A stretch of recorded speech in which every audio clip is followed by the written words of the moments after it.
If we could take our seats, please.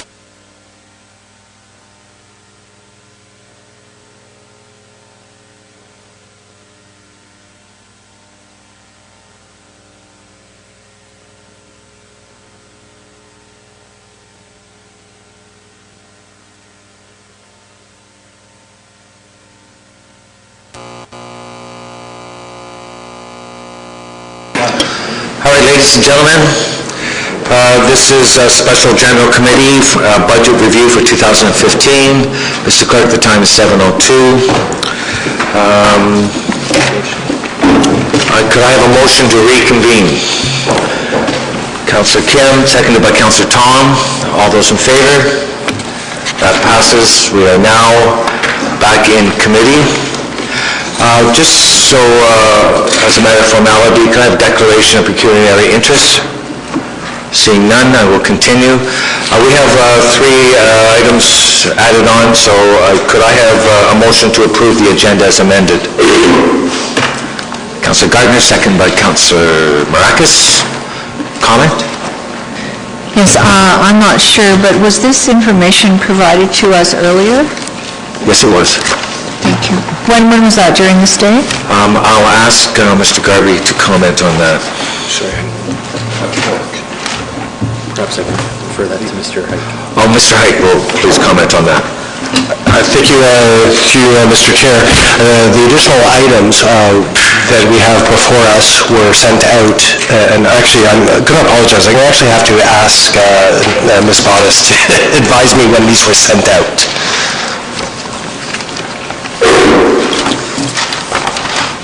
It would have been on Friday afternoon. I just want to confirm. Sorry, I didn't get them.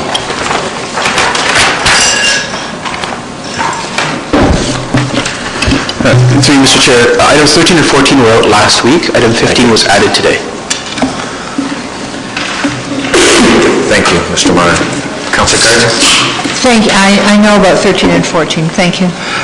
Councillor Gardner, I had you as put the motion on there. Was that fun? Thank you. And that was seconded. Further comments, questions on the amended items? Seeing none, all those in favor? Opposed? Okay. That passes, Mr. Clerk. We have no delegations, and Mr. Jones, would you care to come down and any comments? Or fine, thank you very much. I don't see anyone else in the audience. So, Mr. Clerk, we'll go to consideration of items, but perhaps I thought, Mr. Elliott, you might give us a review since we've been 2 weeks. Through you, Mr. Chair, actually, I'd be happy to do the review. That's actually part of the number 15 that was added today. And so perhaps we do item 13 and 14, discuss those, and then I'll bring it up to speed as to where we're at on 15, and I've got a couple of motions that I require from committee at that stage. So I'm going to suggest we start with 13. Thank you, Mr. Elliott. Then I'll ask for a motion on item 13. Would someone move that? Second? Councillor Maracas, seconded. Councillor Kim. Who would like to start off on this? Councillor Maracas, is there a comment or questions? Comments or questions from anyone else on committee? Councillor Gardner. Thank you. Through you, just as a comment, when we were looking at this last term, and the report from last 2014 is here, my understanding was that we were going to try and spend less money, be more efficient, change things around, doing the sidewalks at the same time, and still give the public the perception that everything with respect to the service level was pretty much the same. I may be wrong on that, but that's what I understood. But that hasn't happened. To me, the strategy hasn't worked. And I know it's a matter of money. I know it's a matter of liability and it's a matter of money. But I can't be the only one who's getting so many complaints from the public. So to me, the strategy just hasn't worked. The public has noticed that there's a change in service level, and they are not happy. And through Mr. Chair, to Mr. Simonovskis, to Mr. Garvey, I'd like some feedback on what I've just said. Okay, thank you, Councillor Geithner. Mr. Simonovskis, would you provide some comment on that? Certainly through you, Mr. Chair.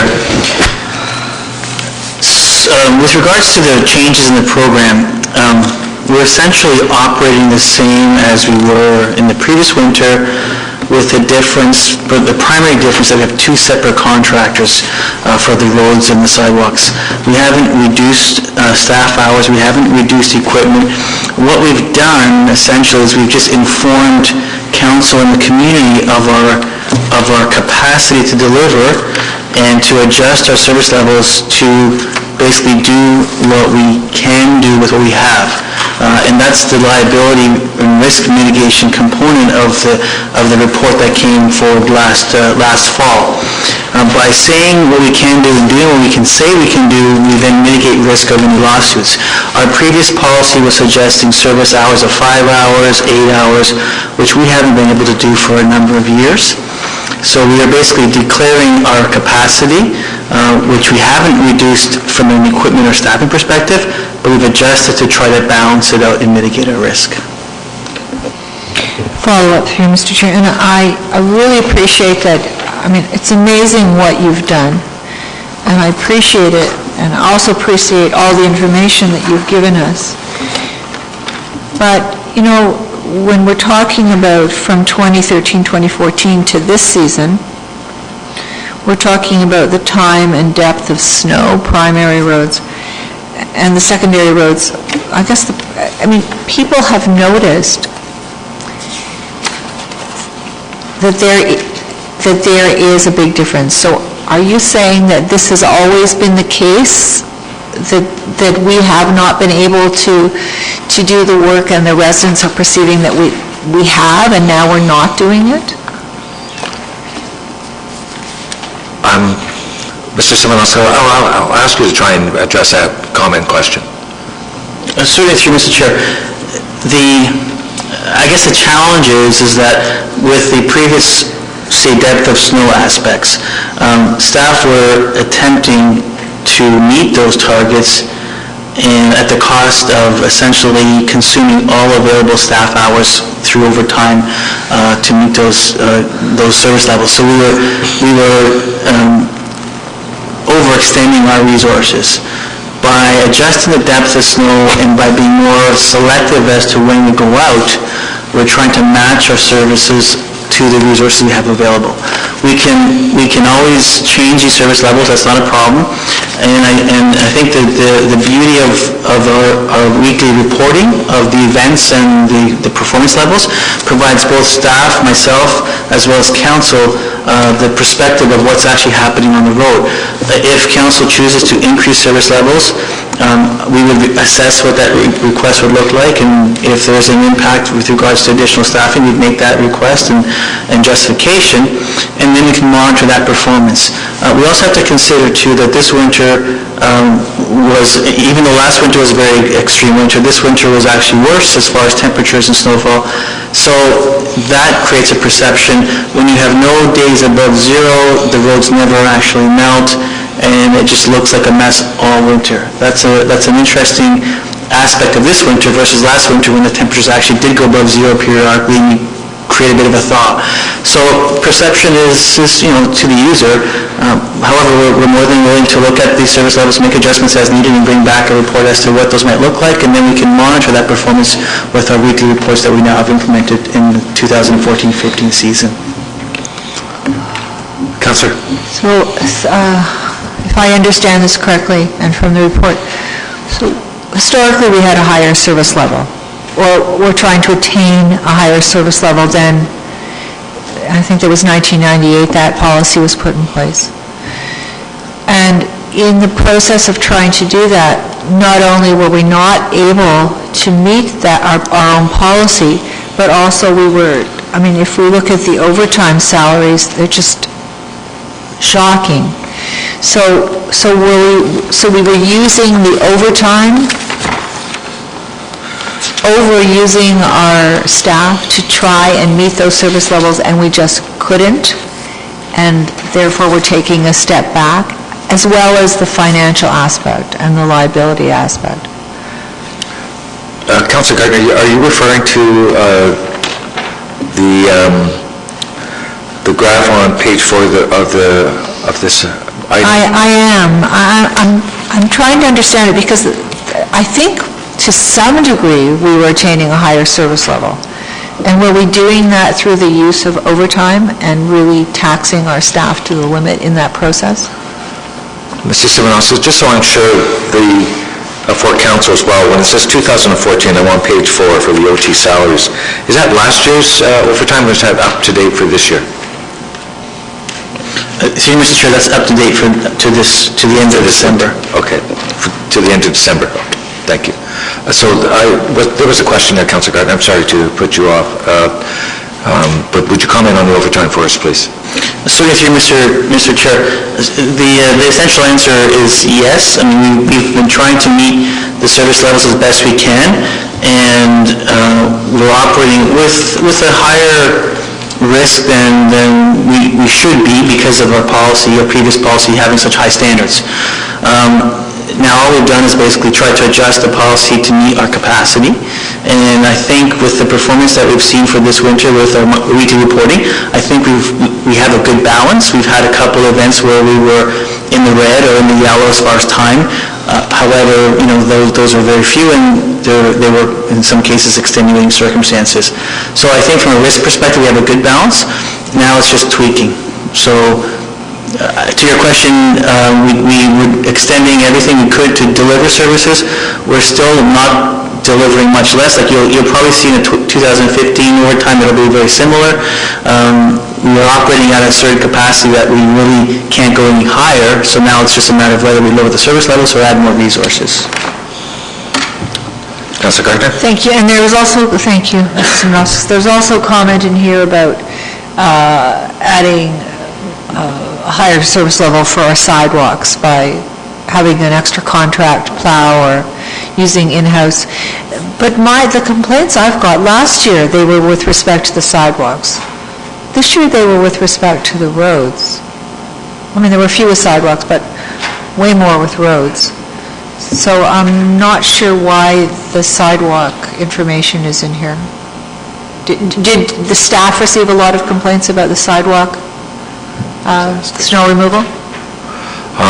Through you, Mr. Chair. Yes, Mr. Simonosis, I know you received those, but I'm going to ask Ms. Van Leeuwen as well, because that's under Access Aurora, to comment on that. So I'll let you go first. Certainly through Mr. Chair. So the focus with regards to sidewalks in this memo is because that is an area that if we want to reduce service levels, that's an opportunity area. We can't really change or eliminate street plowing. We could eliminate sidewalk plowing, so that's why the focus is on sidewalks. Also, with the complaints that we've received on the roads this year, again, it's related to the fact that we didn't have any thaw days for probably 6 weeks of the winter, so snow is always on the roads, and that's a perception. I know at the beginning of the season we had we were trying to establish what this service level should look like, and one of the changes we made early in the process was the cumulative effects of, say, 2 or 3 days of small snow events that never actually hit a threshold of 6 centimeters or 8 centimeters, but that were resulting in accumulation on the roads. So we made an adjustment to recognize that, when accumulation is occurring, we should be addressing it. So we were trying to refine the process. So the first 3 weeks or 4 weeks of the season, we were going through that process. The report, or our feedback with regards to the program this year actually was, I would say, more favorable than last year. The community, we actually got a number of compliments on the program. The complaints in most part were if there were issues, they were because of a missed road, for example, in which case staff were trying to address through clarifications with the routing, with the contractor, or with staff. But normally whenever an event an anomaly is identified, staff will respond to it. So I'm actually very happy with the way the program worked this year.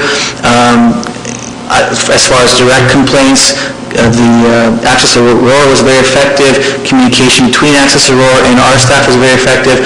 Even my staff who are on the front line complimented Access Aurora for only triaging the critical comments and addressing the other comments through the discussion. So I'd say non-productive time in responding to phone calls was drastically reduced, which allows them to spend more time on the roads and actually deal with the issues. So I'm very happy with the results of the performance internally, as well as the feedback that I've received from the community. That's all for now. Councillor, if you could wrap up, because it's almost 10 minutes. Okay. And I just, on the Access Aurora, just for the committee's purview, I don't know if you have a benchmark from last year to this year, but I know certainly for this year, Access Aurora, it can start documenting complaints. If you could give committee some idea of numbers or any relation, please. To you, Mr. Chair. Access Aurora has been logging all the snow complaints this year, and as Ilmar has suggested, that we've been working very closely to triage those complaints and only sending those that are critical to IES for response. In terms of the numbers, we didn't log or track complaints last year, so I don't know if there's been an increase in complaints or not. I don't have the numbers with me tonight, but I can get those numbers and provide them to committee if so desired. I would agree that in terms of what I sense is at the beginning of the season we received more complaints, and then as the season continued they seemed to be reduced. So they were heavy initially, and then there seemed to be a reduction, but I'd have to again check the numbers to verify that. Thank you very much. Councillor Tom?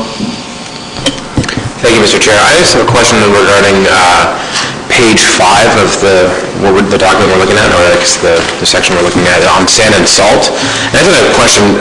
You see the numbers they kind of fluctuate quite drastically. The numbers of our budgeting stays around 250 grand, but our actuals are kind of all up and down, and it says that's due to weather conditions and harsher weather. And I might ask this through you, Mr. Chair, to Mr. Simonauskas. Do we inventory unused salt and sand? Is that possible? I mean, if you look at 2012, we budgeted for $250,000, but we only spent $200,000. Does that mean you buy as you go, and you don't store materials or anything like that? Like, I mean, if we budget $250K and it's above or under, is there anything you can speak to that? Mr. Simonauskas, please. Certainly through Mr. Chair, we essentially order 3 to 4 times throughout the winter. So whatever's left in the salt dome at the end of the season is carried forward for next fall.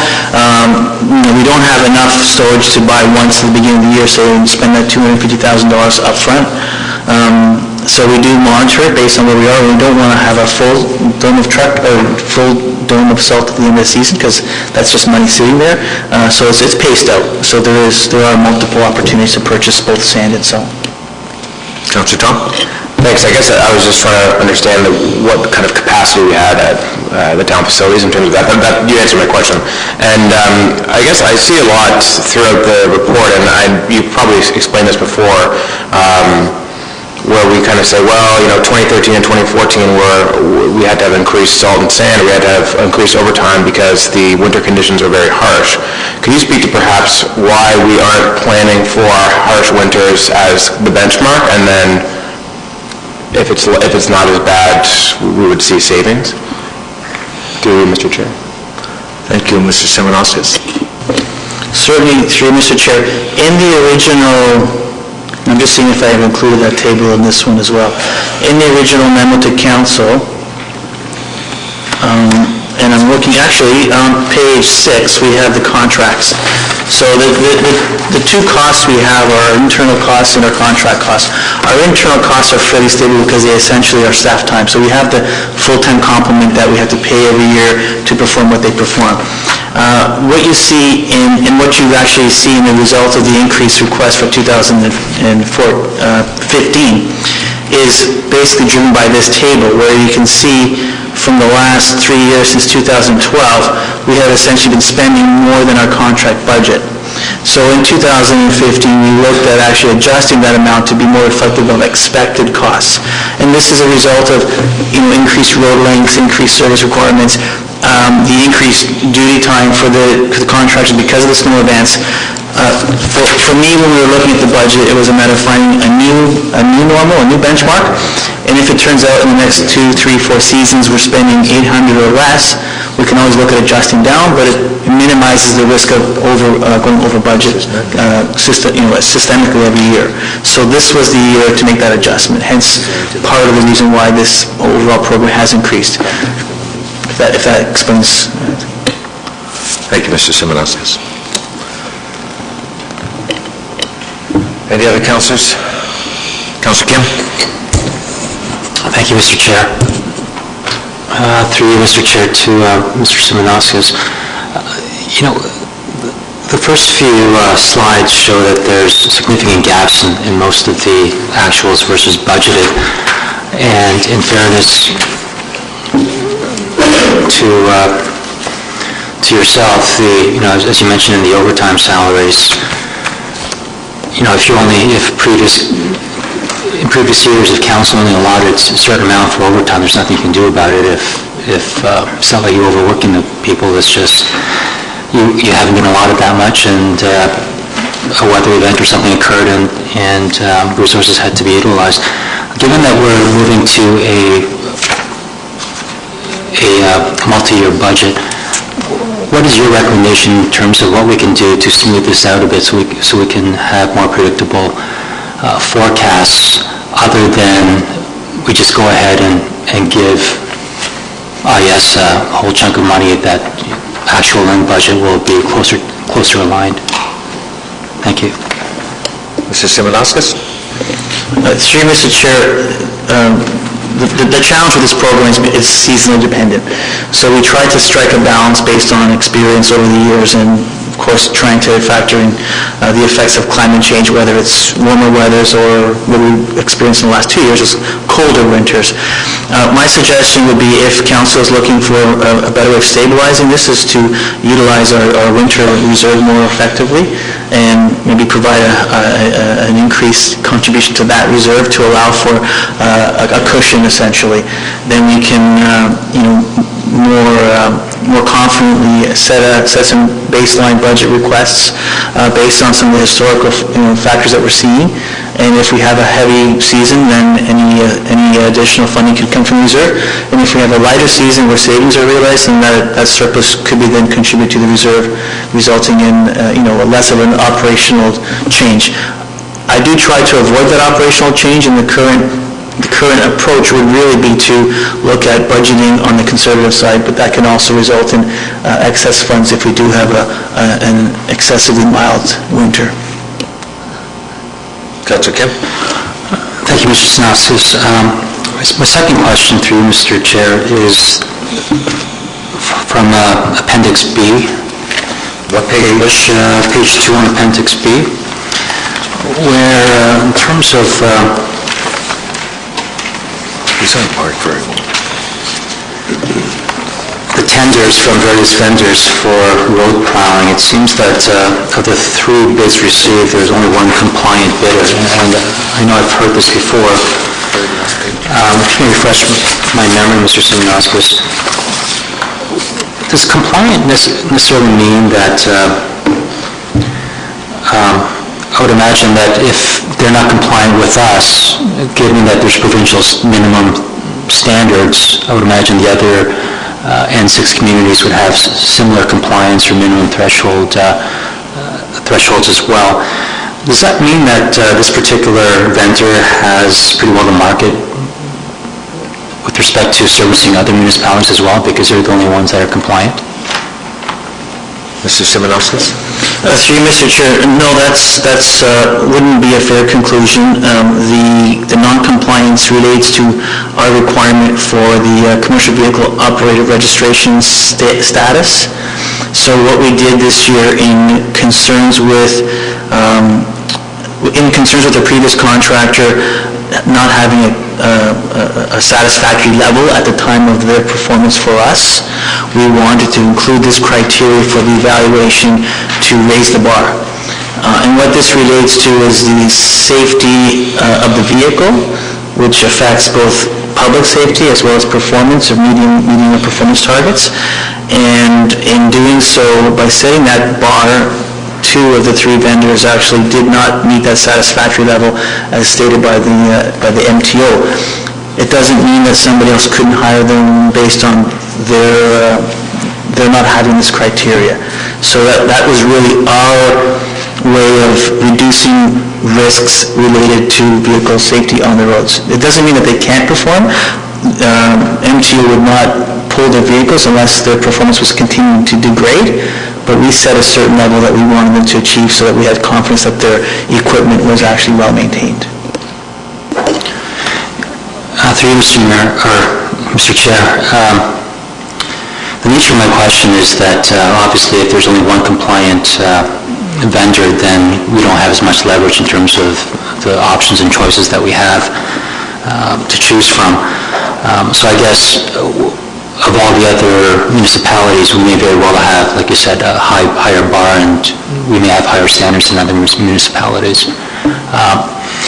That being the case, if we did not have as high a bar in that regard in terms of MTO standard and so forth, would the cost of this particular service be significantly reduced if we did not have that higher threshold and maintain a threshold that was similar to the other municipalities? Mr. Simonauskas? Maybe.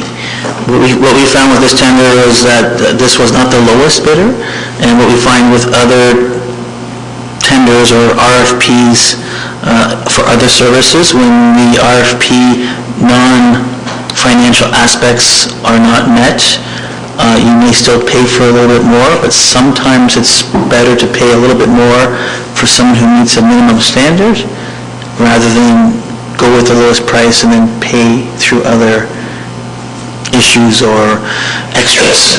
So I think it's the right way to go. If council would like to try a different direction, then by all means we can look at not having a CVOR requirement. And now this contract is unfortunately set for 7 years, so we are in a situation where we have a contract in place, but there are opportunities.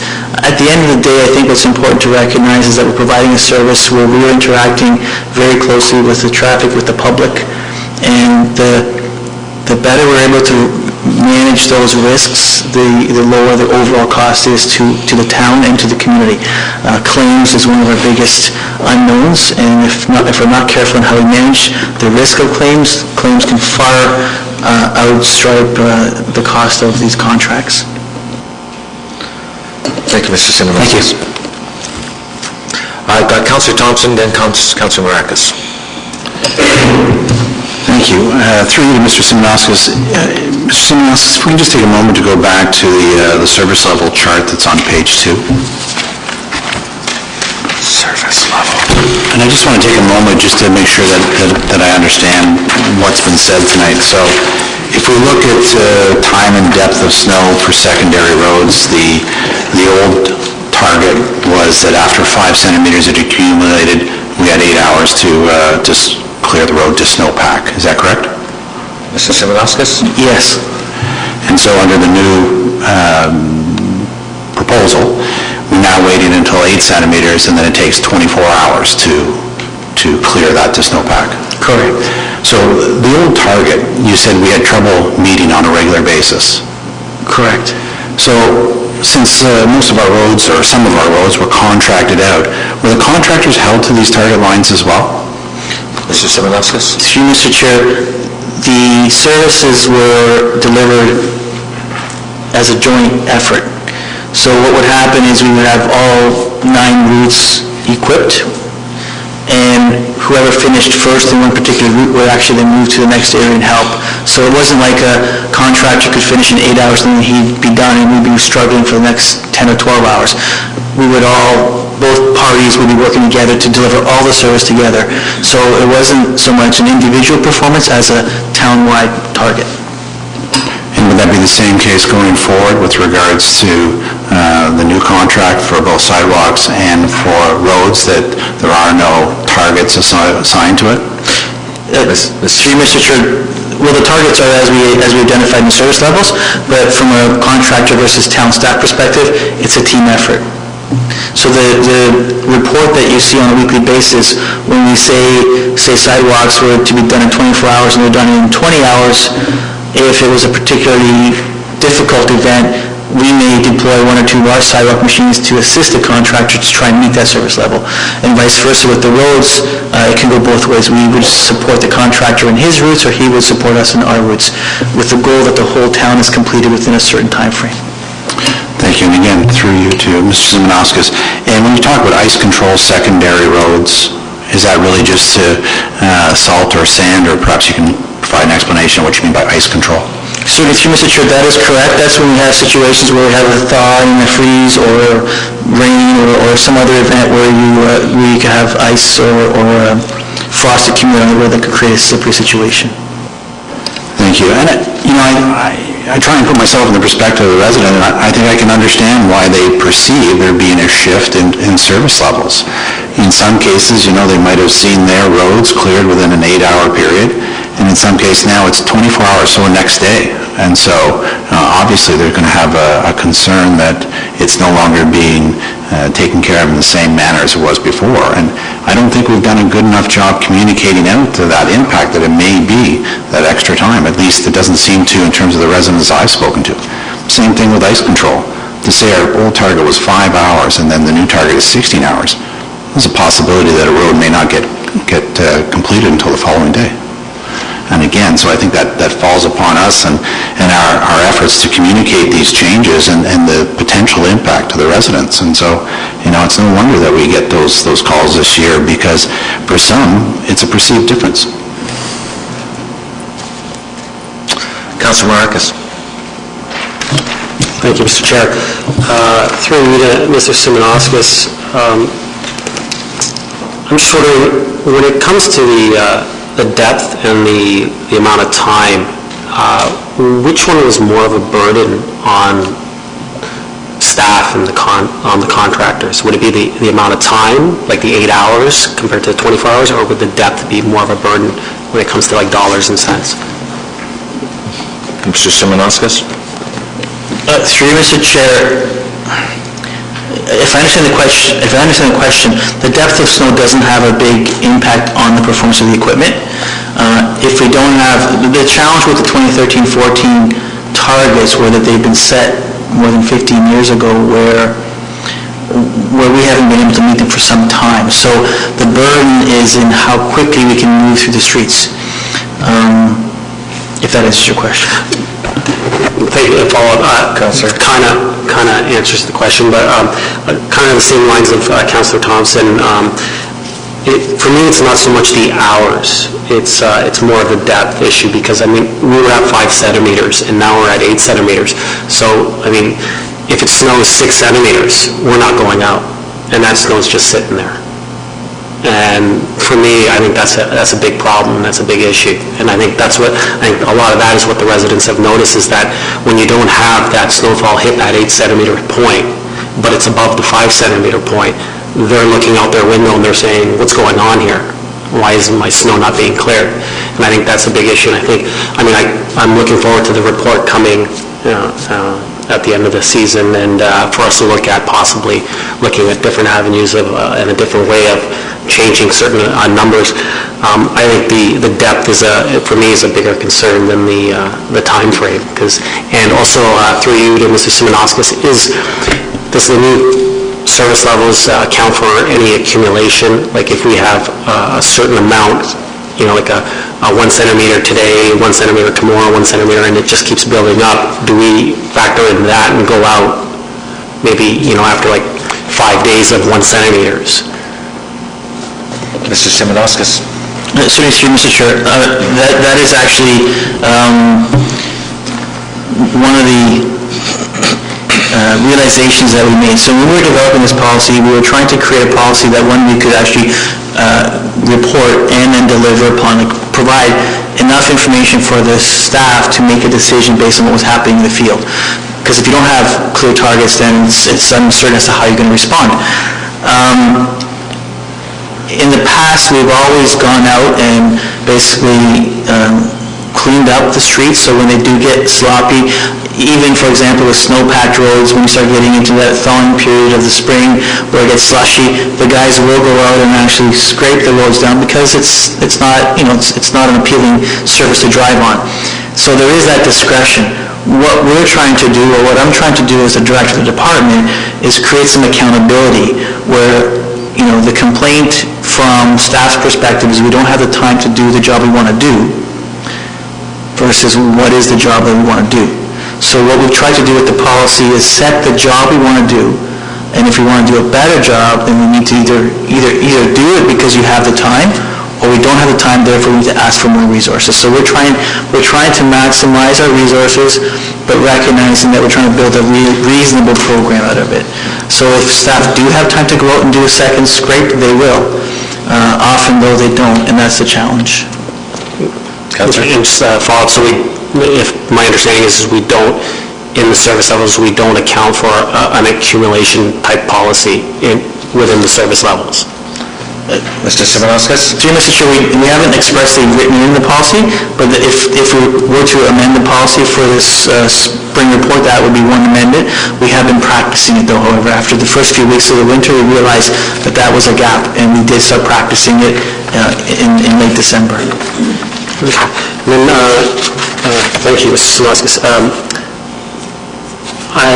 I'm looking at that we've dropped down to the minimum level that's allowed, and I'm just wondering, before we used to have a high standard and it was too high and we couldn't meet that standard, and so we've dropped down to that bare minimum. Is that correct, Mr. Simonauskas? Sorry, through you, Mr. Chair.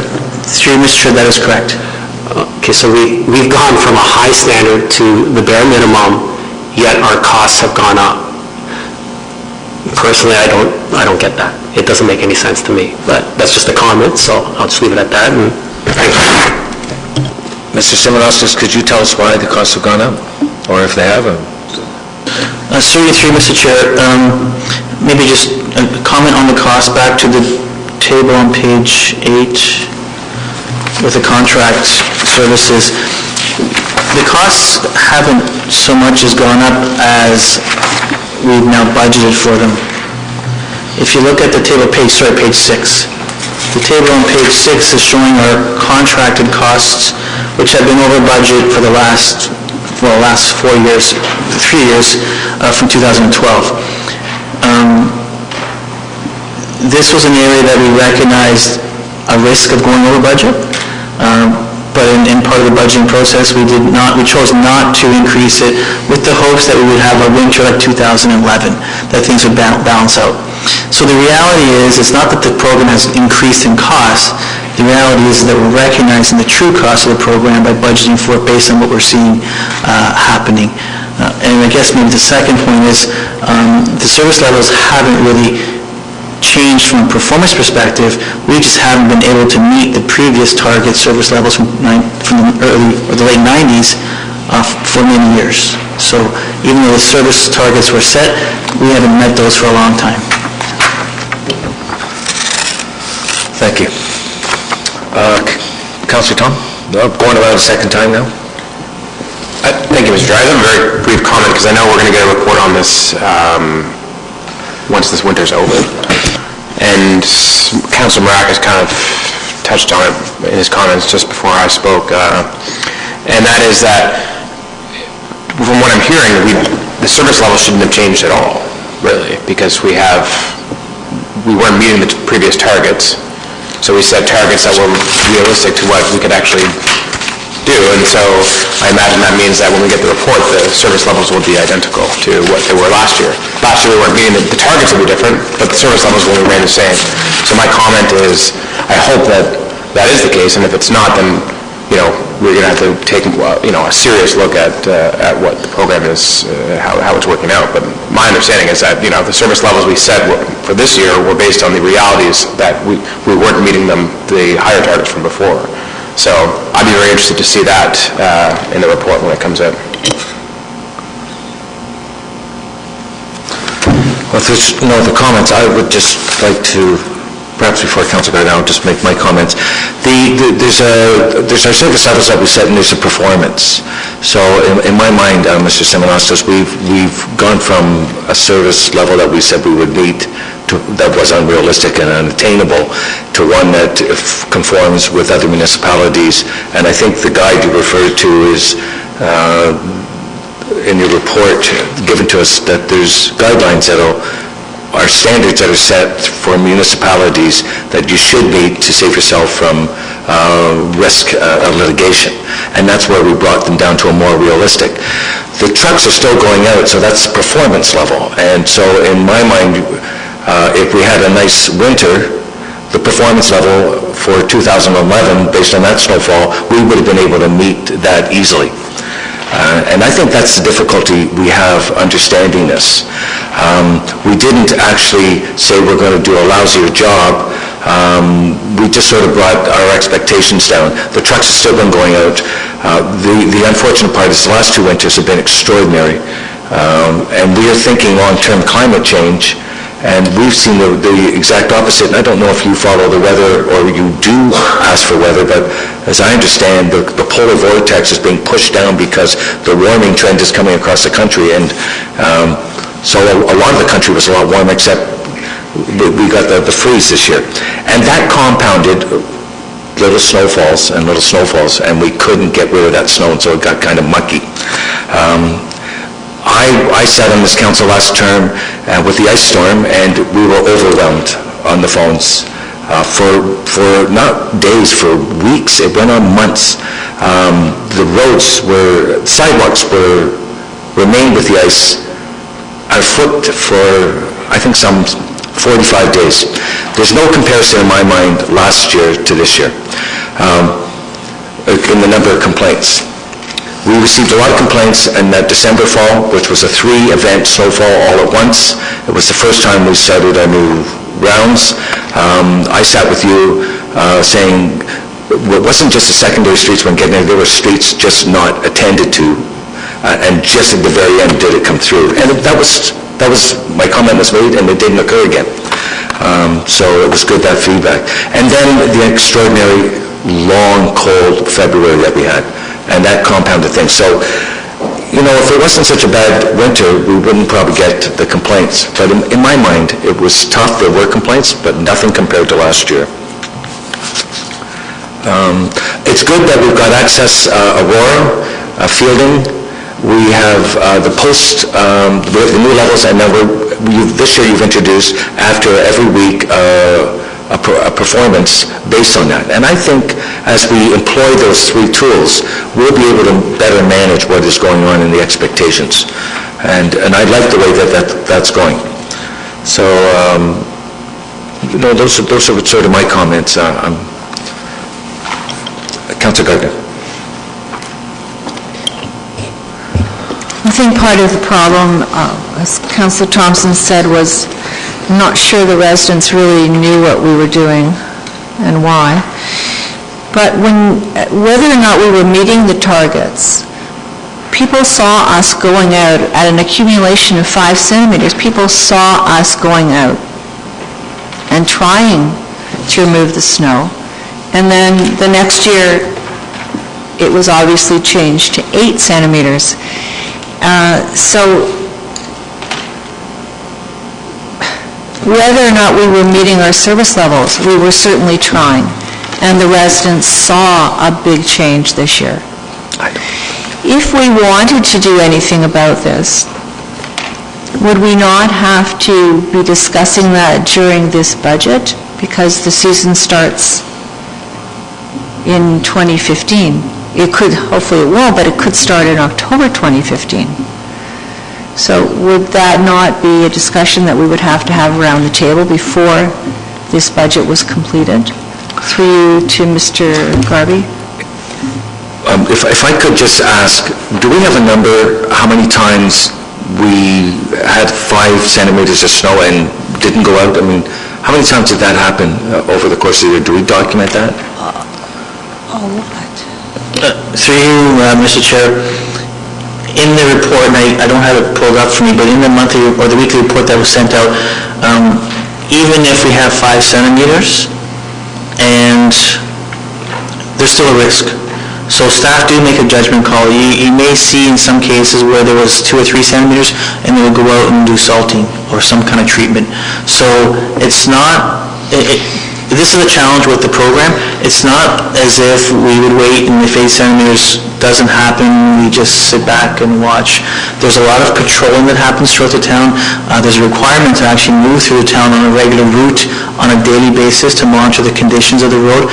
It still is our responsibility as the operator to ensure those roads are safe. So if staff make a judgment call as to what's happening, they will ask a truck to go out and salt, sand, plow.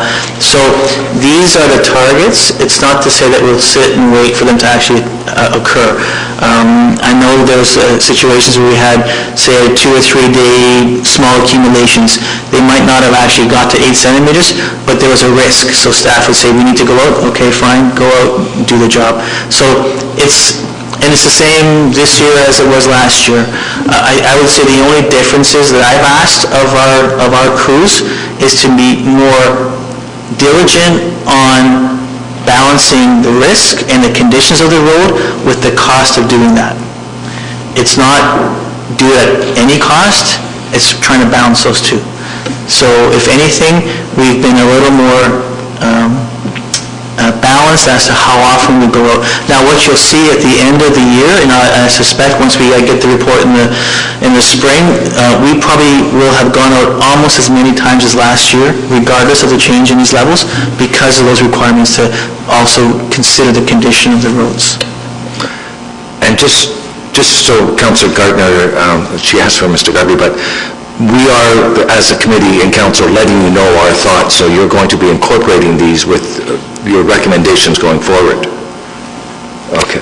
And you did ask Mr. Garvey a question, Councillor Gardner, and I apologize. Well, and the reason I asked Mr. Garvey and not Mr. Elliott is because, again, it would be a policy change. We would be changing our policy more to what it was last season. So that would require additional money, and that money would be spent in 2015. So would that not be a discussion we would have to have at this budget time? Mr. Garvey, I'll ask you to answer that.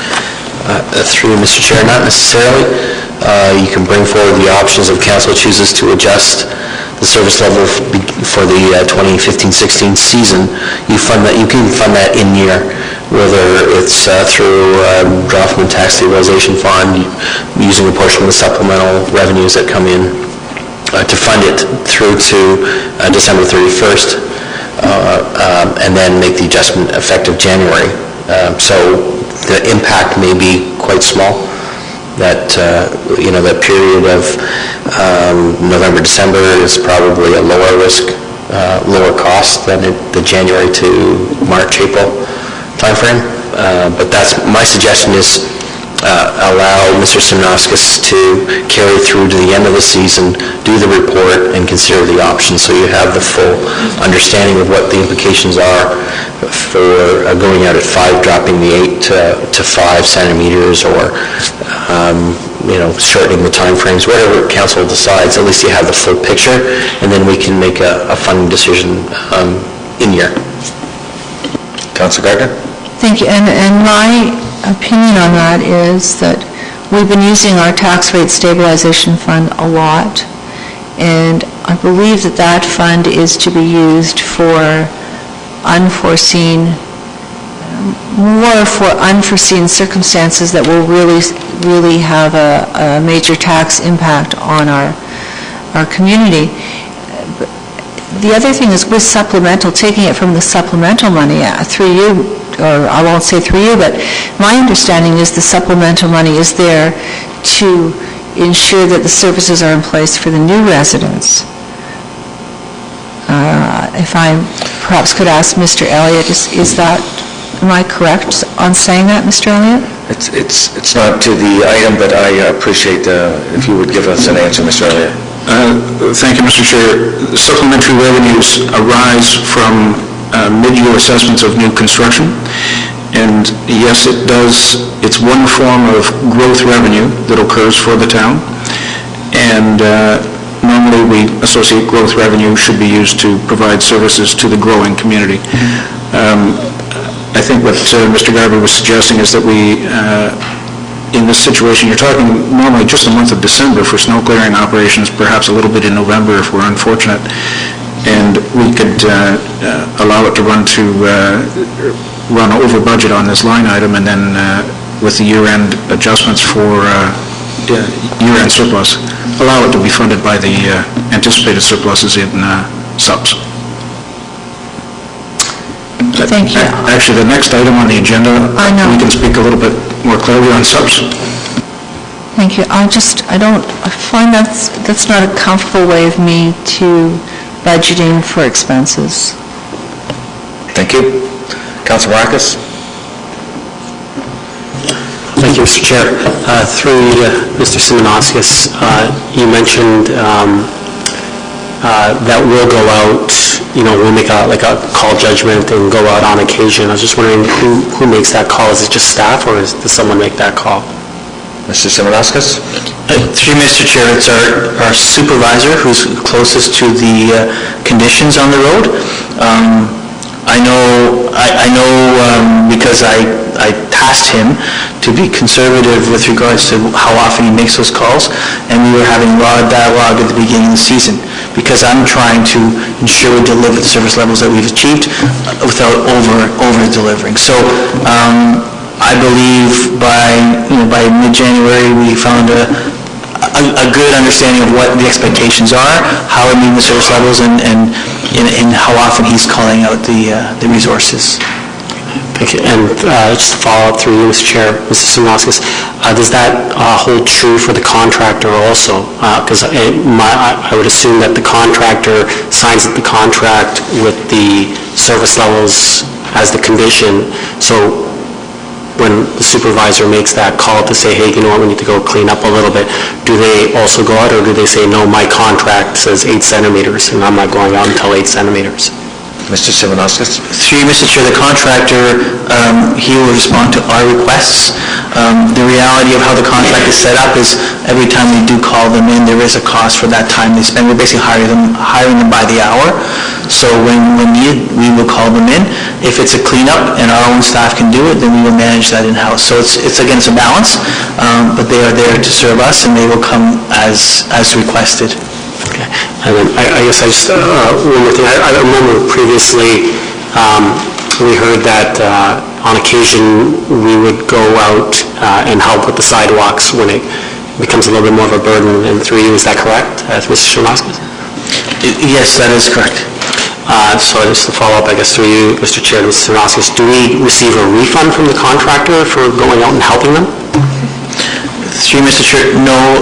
Again, the contract is based on how many hours of service they provide. So when they're called out, if it takes them 28 hours to complete the program, that's how long they get paid for.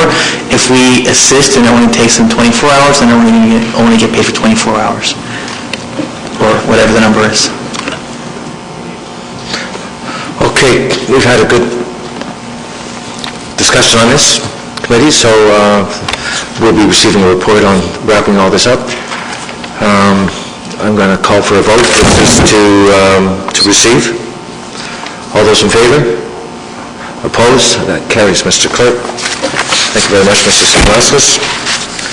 The next item is item 14, and it's an update on supplementary tax.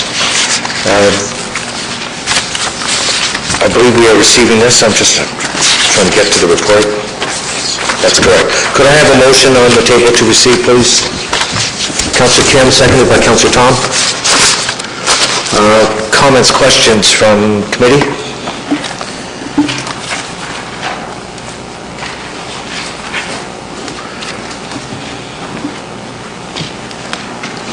Councillor Gardner?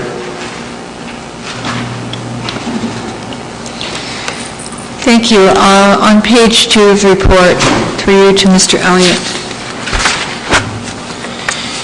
When I look at this chart, it seems to me that the actual, when we're looking at the actual line for the supplementary taxes, it's quite clear that in about 2010, the supplementary taxes are taking a big dive here because we're not having as many housing starts. We're waiting for the 2Cs to come online here. And as you said, we know that the 2Cs are coming online and they're going to bring in a lot of supplementary taxes, and that is our last area of Aurora to be developed, and it's going to end, and our supplementary taxes are going to be quite low again. So the concern that I had last year, and I raised it, I believe, was that we budgeted much higher for the supplementary taxes than possibly we should have in 2013 and 2014, and therefore we were in a situation where we had to go to, because the amount of taxes that we raised were based on an estimate for supplementary income that was really higher than the reality. We were in a tough spot. So we had to draw, or the choice of this council was to draw money from the tax rate stabilization fund. So I see you nodding, so I think I'm getting that right so far. My problem with this is that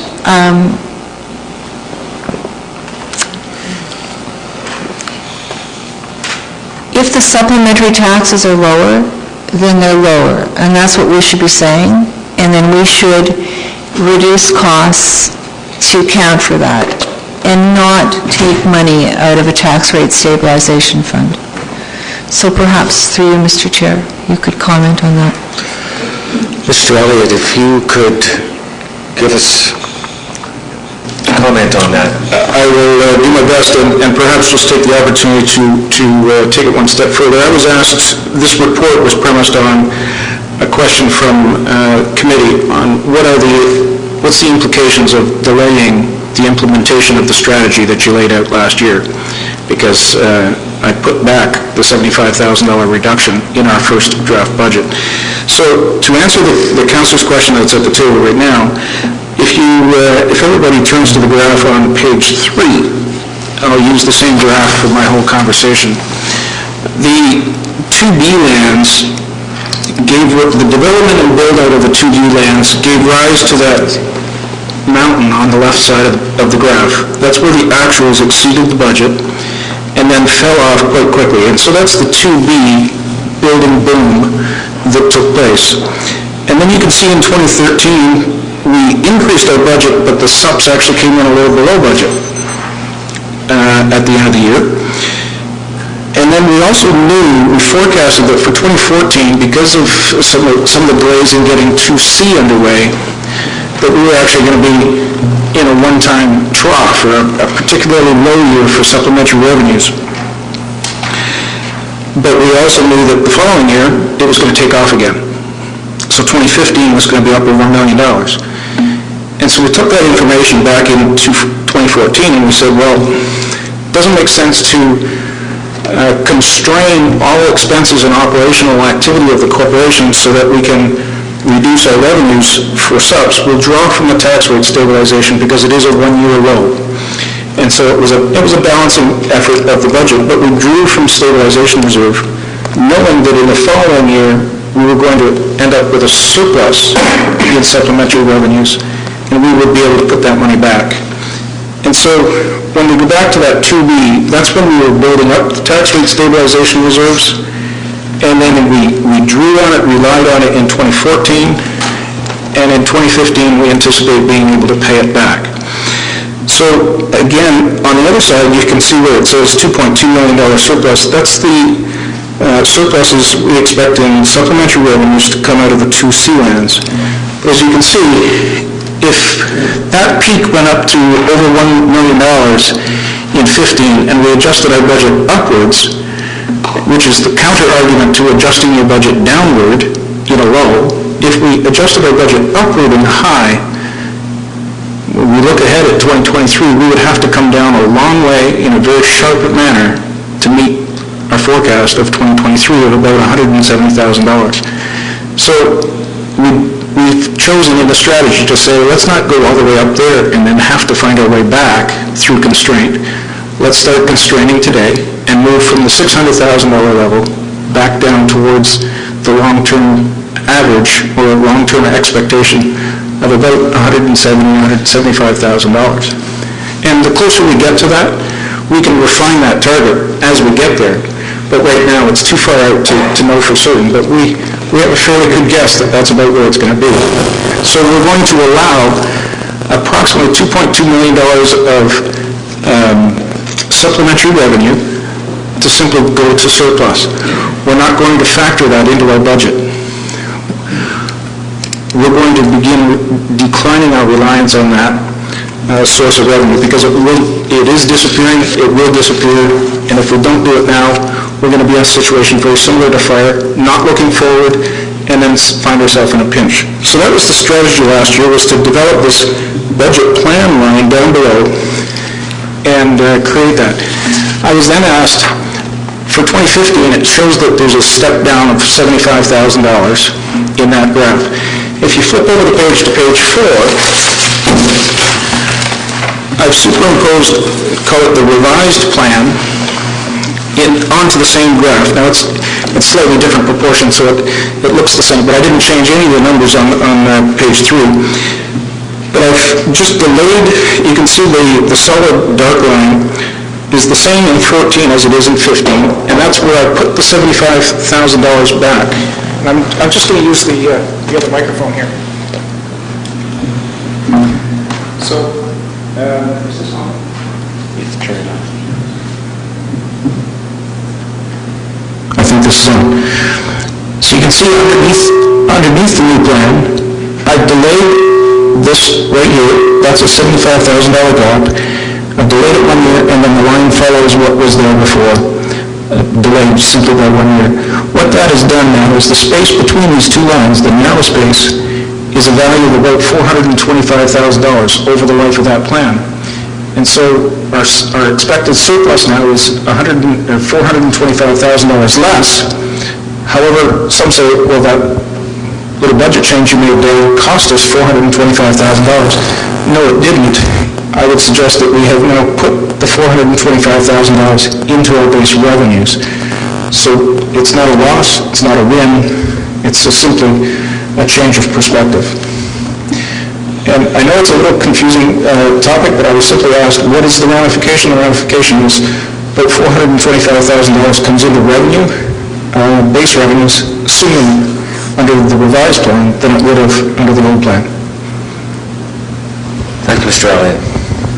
Councillor Gardner, I know that was a long question, it was a long answer, but it's very complex. I think what we want to do is buffer relying on the surplus, a supplementary, and not rely on it down the road.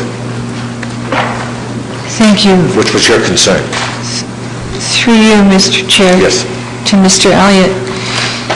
The reason, the way I see this chart is the reason that we're going to have so much money in supplementary taxes is because we're going to have so many new homes in the 2C area. And if the supplementary taxes are there to provide services for the new residents, we have to provide those services for the new residents. So it doesn't matter what kind of a strategy we're having to more or less equalize what we're saying we're going to have in supplementary taxes in the budget.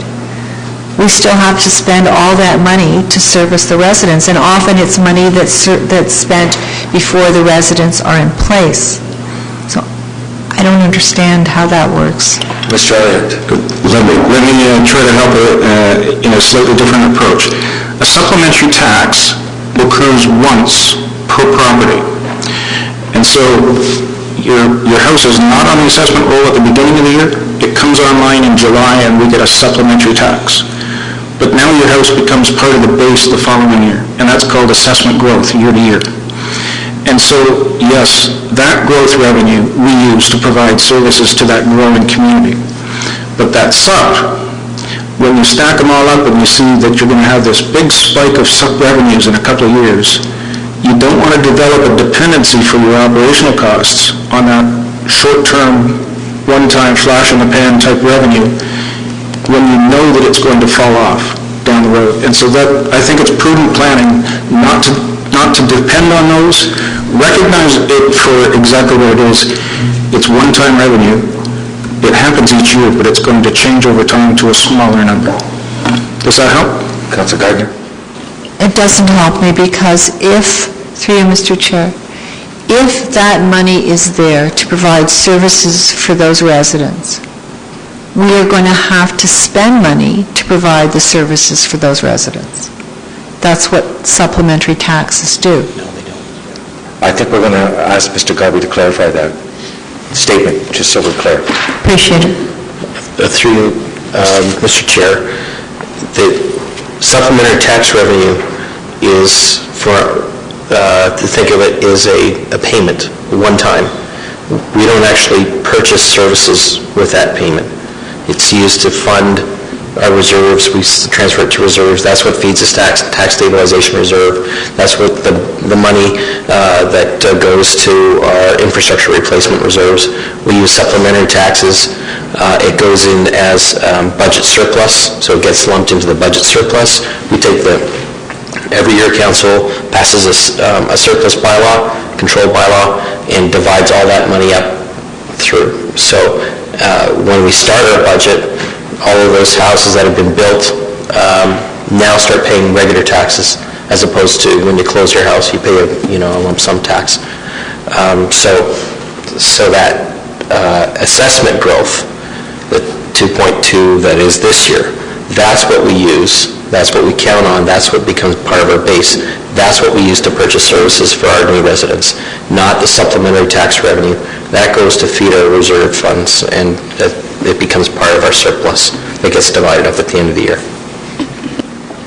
Thank you, Mr. Garvey. And the infrastructure that has to be put in place before those new residents are in place, how is that funded? Through Mr. Chair, there's two sources. The developer pays for it prior to this town assuming it, or it's paid for through development charge revenues. Thank you. Councillors, any other questions?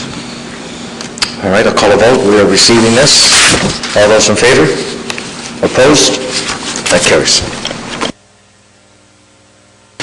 All right, our last item on this amended agenda tonight is item 15. And it's just to receive, and I think, Mr. Elliott, you were going to start us off with the presentation, bring us up to date. Certainly. Linda, if you could just pop us to the second slide in the deck. I just want everybody in the room to see the pages that we're on. The Budget Committee Schedule 1 is the page that I'm looking at, and Linda will have it up here in a sec. There we go. Right. That's this. This, I know that the print obviously on the screen is pretty fine, but this is the schedule that we're looking at. Everybody in the room has a hard copy. This is just a summary of the adjustments to date of the Budget Committee of the Whole. At the very top, we added, when JCC received a draft budget, we added that in. That brought us up to 553. Then Aurora Historical Society and the Cultural Center had some budget changes. We drew some money down from the rate stabilization when we introduced the 1.3 fixed percentage increase for fire last time. And then at our last meeting, we went through a long list of proposed budget adjustments from Mr. Garvey, and those, we didn't adopt them all, but we adopted 167,000 of change. and they're all listed here. And that brings us down to where we are before we start tonight. And so we were at 5.09%. I need to bring forward to you two formal budget adjustments. We received an invitation, or we had an opportunity to apply for a grant to create a rebound fitness class. We worked with Parks and Rec. They agreed that they would love to participate in that grant and create such a class. And that was not in our budget before, so we need to add the expenditure lines for Mr. Downey to run that program and charge the expenses to. And then we also need to add the offsetting $18,000 grant that has been approved for that program by the provincial government. And so I need a motion to have committee accept both of those line items. So it's a net neutral change to the budget. And then also at the beginning of the budget process, the representatives of the, I believe it was from the York Catholic District School Board, came in asking for Budget Committee to consider a contribution towards bleachers that they were going to be installing at St. Maximilian High School artificial turf field. And internally, we've had discussions with that. That request was referred back to staff, and we are reporting back tonight that we don't recommend any contribution to them. We don't believe that those bleachers would provide any additional benefit, as it were, to ourselves or our current users. And so we are recommending no contribution be made to that. And so I add it to this list so that it's on the record that we did come back, that the committee made a conscious decision not to do anything with their request. And so perhaps a motion on that would be beneficial as well. And I'm just getting a note here that the Rebound Fitness class was actually a federal program, not a provincial program. I apologize. The last item is last year, I was reminded just recently that last year there was some discussion around this table at Budget Committee about beginning to set aside some money in each year towards and maybe put it in a reserve for the Canadian sesquicentennial program that's coming up and have some events very similar to the Aurora sesquicentennial that we had last year. And I think that it would be appropriate to fund such an event and such a program similarly to the way we did it the last time. We funded our event from the Hydro funds. It was a one-time party festival. It was a great series of events that I gather the community really, really enjoyed. And if that's the kind of thing that this council has a vision for 2017, as the treasurer, I think it would be appropriate to fund those funds as well. Those funds are being held for the benefit of the broad community as well. And so it's a good match, and it alleviates additional tax pressure from this budget. So, Mr. Chair, I suggest that we have a motion to adopt the four bottom line items shown on the schedule, please. Thank you, Mr. Elliott.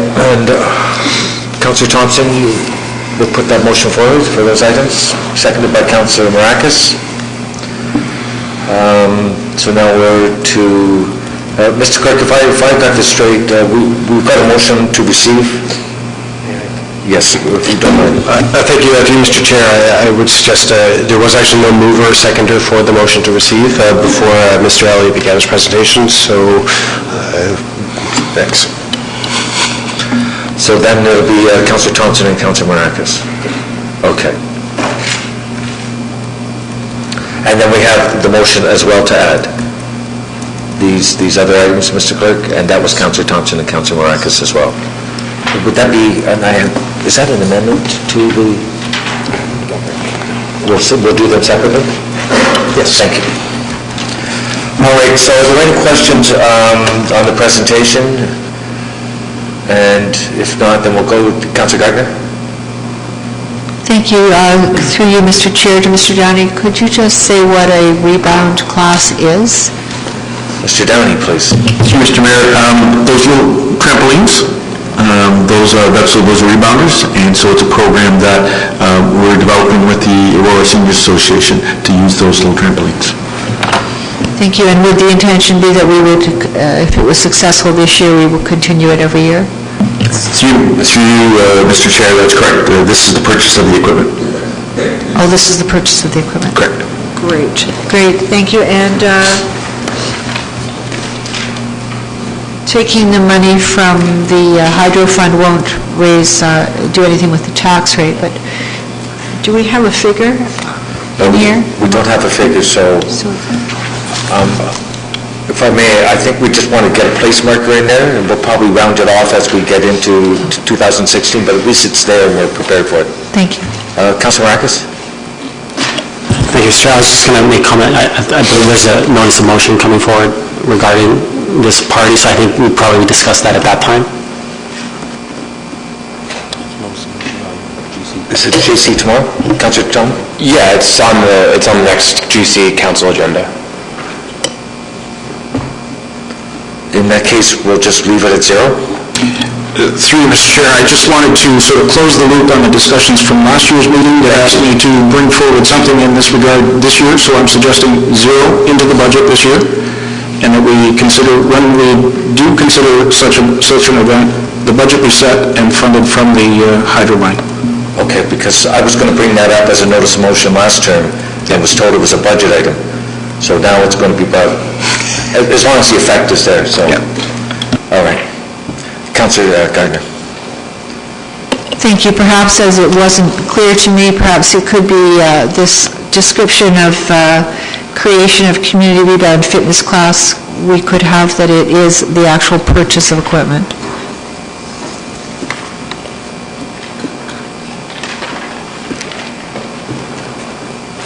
And that is noted by Mr. Elliott. Thank you. And that's yours. You're finished, Councilor Gardner? Yeah, thank you. Okay. Any other councilors?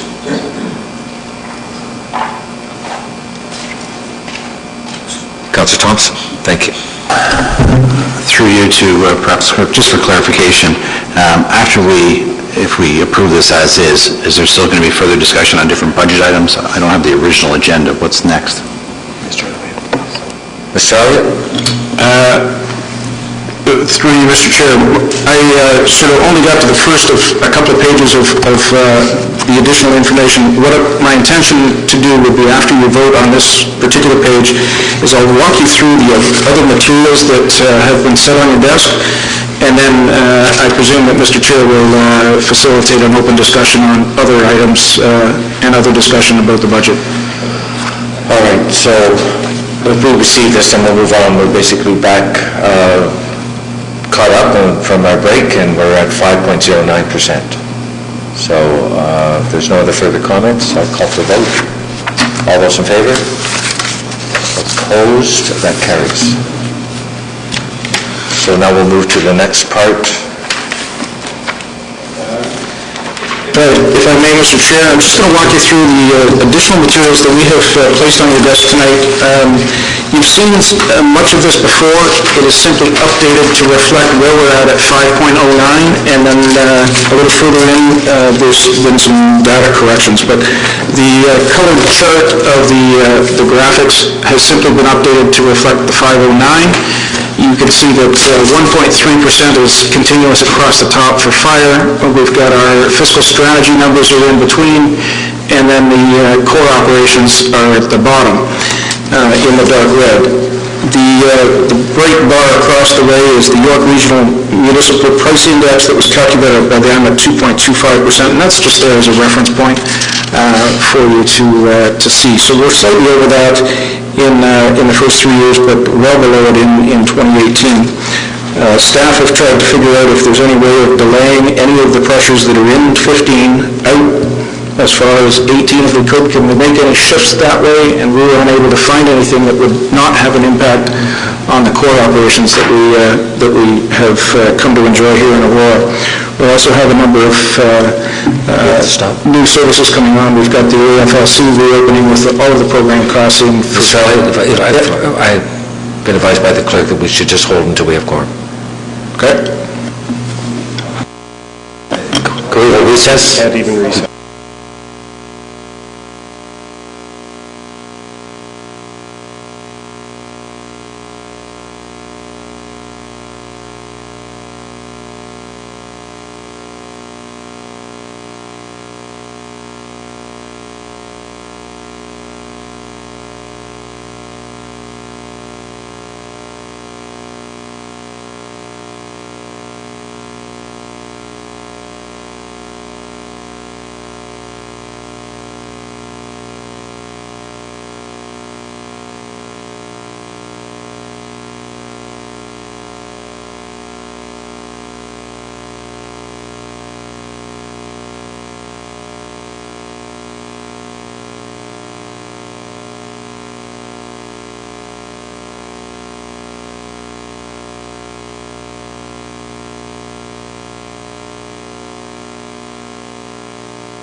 Thank you, committee. Mr. Elliott, sorry for the interruption. Not a problem. So at ELT, we were looking at ways of trying to take some of the pressures out of 15 and into later years, and we were unable to find anything there. We've already brought forward a number of suggestions on reductions, many of which were adopted by committee. The following page just updates again, using the 5.09, what are the impacts on $100,000, and on the following page, $500,000. And so those are simply just recalculated, updated, using the 509 as the tax pressure. You also have a fold-out section of large format prints. Once before, we delivered a copy of this, and it had yellow bars on it, bright yellow columns. And so this is simply an updated version of that, again, reflecting the adjustments to date to the 509. And there's just a couple of little clerical corrections inside it as well. There was a change on the salary expenditure section, and also a little change on the expenditures in corporate revenue and expenses between 14 and 15. But those are just little details. This is the current version of where we're at, very accurate. The very last page, which is just a single legal length paper, gives a little bit of additional breakdown on the details of the benefits and the costs and the changes in the benefits from one year to the next. And you can see that there was significant savings on the WSIB, and that was a report that we did in the fall of 14. So this is just additional information to help, whether it steers a conversation or facilitates a conversation. But I'll leave it now with you, Mr. Chair.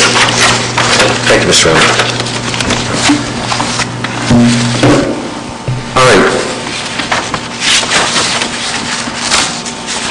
Mr. Clerk,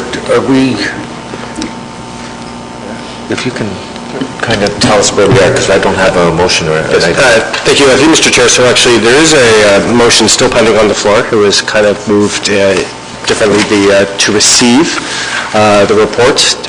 Committee has dealt with the Schedule 1 as a separate item and has approved that. So since the matter is to simply receive the rest of the report, it's now, I guess, open to discussion to discuss any aspect of that report and make any amendments to that recommendation, to receive it, to approve, etc.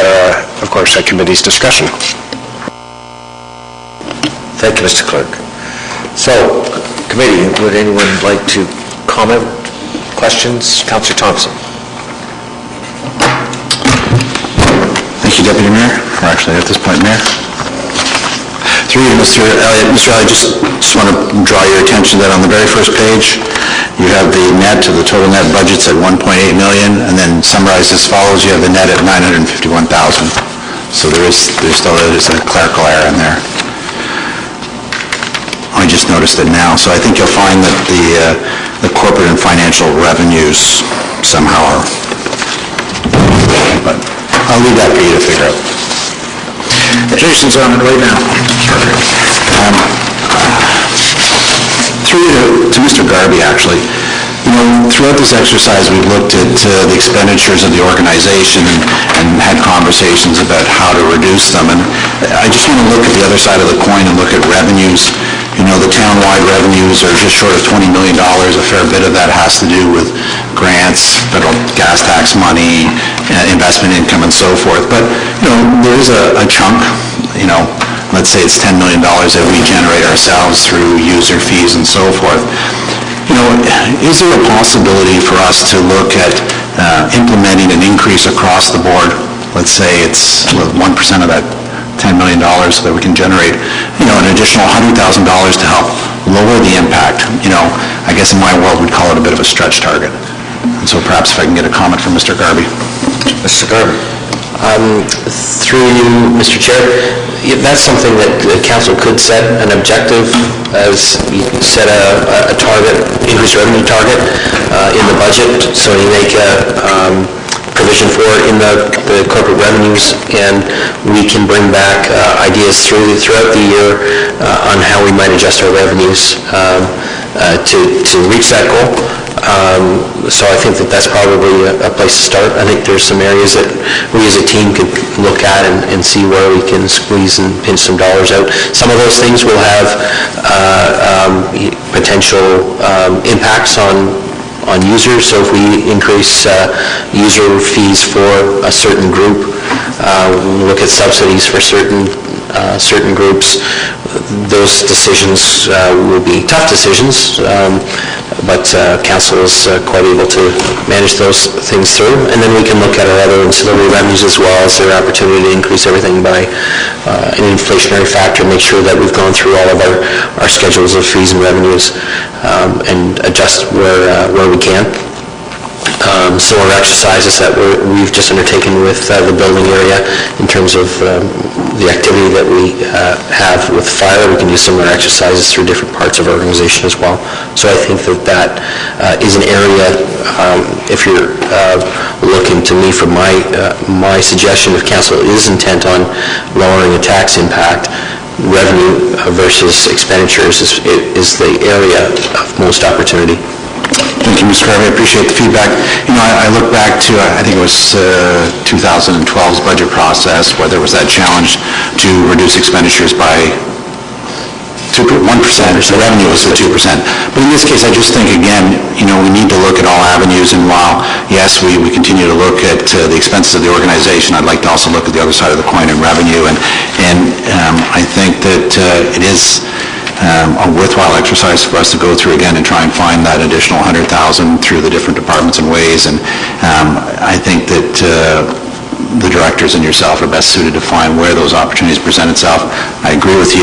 At the end of the day, it's increasing those user fees ever so slightly, but 1% of a fee may be a better approach than cutting other services. And so, I'd like to put that forward as an amendment for the budget that, staff be challenged to to increase revenue by $100,000. And I'll leave it to Mr. Garvey and the ALT team to find out where the best places for that is. That's a motion put forward. Do I have a seconder for that? Councilor Maracas? Go ahead, please, Mr. Clerk, just for clarification for you. Thank you, Mr. Chair. Just some clarification on the motion that staff be directed to increase total department revenue by $100,000. For when?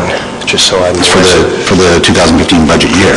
For the 2015 budget year? Further to Mr. Garvey's comments is that it'll be Mr. Garvey and staff that will come back to us throughout the year with ways to achieve that goal of the $100,000 through pricing increases, through other revenue initiatives. I mean, the makeup of that $100,000 I leave to staff, but I guess the challenge or the goal is to increase revenue by that $100,000 over and above what's been stated in the budget to date. Go ahead, Mr. Clerk. Thank you, Mr. Chair. So then if I could just, so we make sure that we have the wording in this motion very clear that everyone can follow. The motion is to increase the total revenue allocated to departments in the budget by $100,000. On each department? No, total.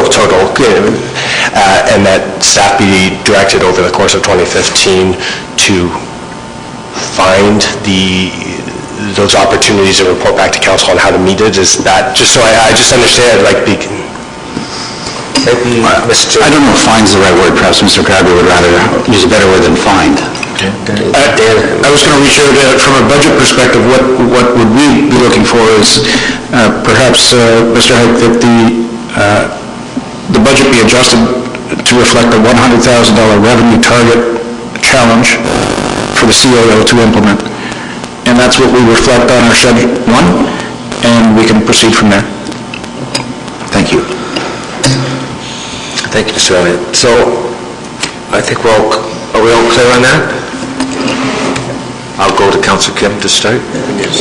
I had a seconder, Councilor Maracas. And Councilor Kim, you're off the floor now. Thank you, Mr. Chair.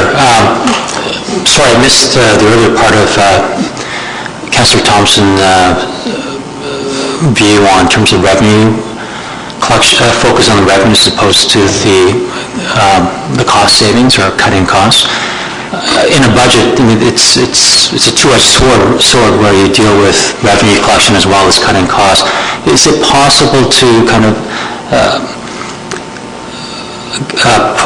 give more responsibility to the staff in this regard, seeing that it's been brought up that in addition to raising revenue by $100,000, but also have the latitude to finding areas of you can cut costs as well, so that, you know, if it's why limit to $100,000, can we cut $50,000 to increase that?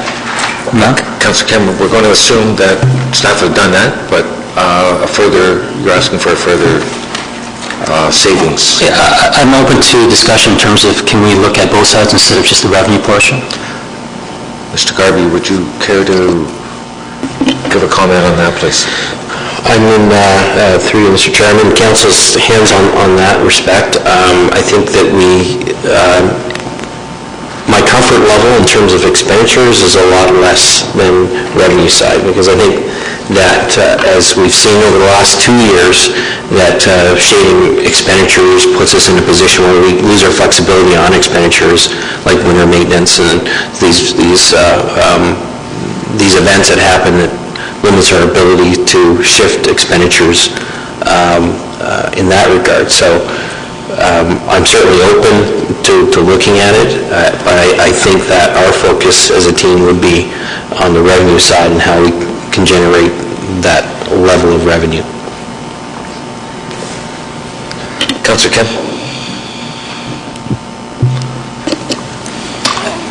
Through Mr. Chair, I know that when we have these types of discussions, it's usually council directing questions to infrastructure or planning as individual silos. Has the staff ever congregated together to prioritize as a whole and look at one another's perspective and prioritize what the town's needs are? Has that been done in the past?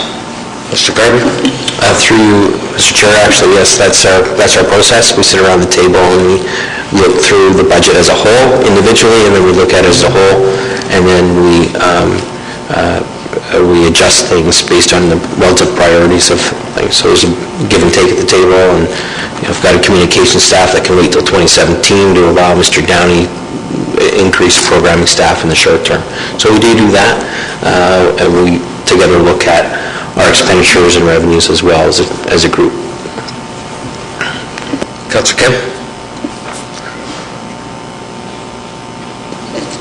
I would still feel more comfortable if we put the cutting expenditures in there, because I would like to, I think as council, it seems like staff should take directions from us, and we have some recommendations, but I think it would be refreshing to kind of actually be recommended, here's what we've discussed, here's as much as we can't afford to cut expenditures, here's where we would like to make some cuts, because obviously with the tax pressures... Point of order. The motion on the floor is to increase revenue. If Councillor Kim feels that he wants to put forward a motion with regards to expenditure, he's free to do so afterwards, but the motion on the floor is to increase revenue. No, that's fine. I wasn't sure what the protocol was, but I just want to put that out there that... Councillor Kim, you've made a comment, and perhaps after we've addressed this, you can hear from other councillors. You're free to come back and make a suggestion. Okay, thank you. Councillor Tom. Thank you, Mr. Chair. I think the idea to increase revenue, the goal that Councillor Thompson's put on the floor is a good one.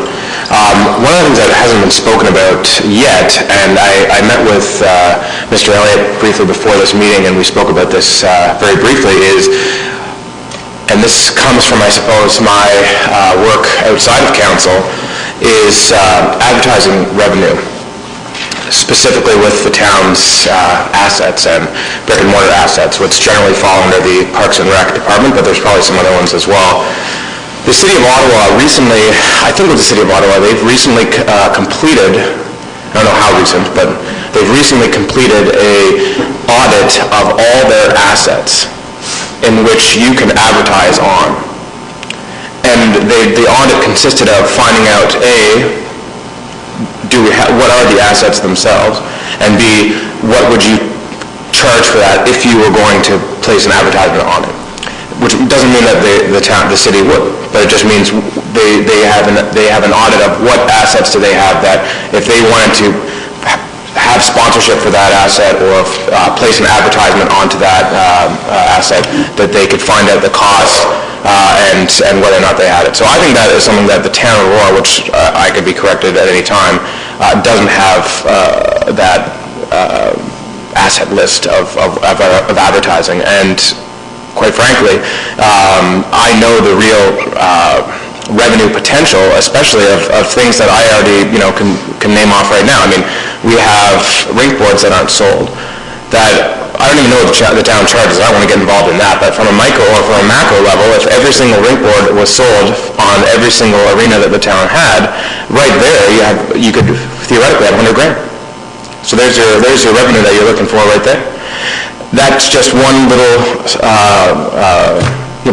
piece of advertising on one particular asset, and I think the town has a lot more that we can maybe take a look at. So to me, finding ways, it doesn't necessarily mean we have to increase fees for Parks and Rec. We might, but I think we look at those types of opportunities first because they don't really cost the John Q. Taxpayer and the people that use the services anything if you've exhausted all of the advertising capabilities that the town has. And whether that's sponsorship of ice pads or whether that's rink boards or banners, and what it takes, in my opinion, is there's so many ways you can do it. There's companies out there that will come in, you can contract out, they'll sell the ads. I don't think that's the way to go.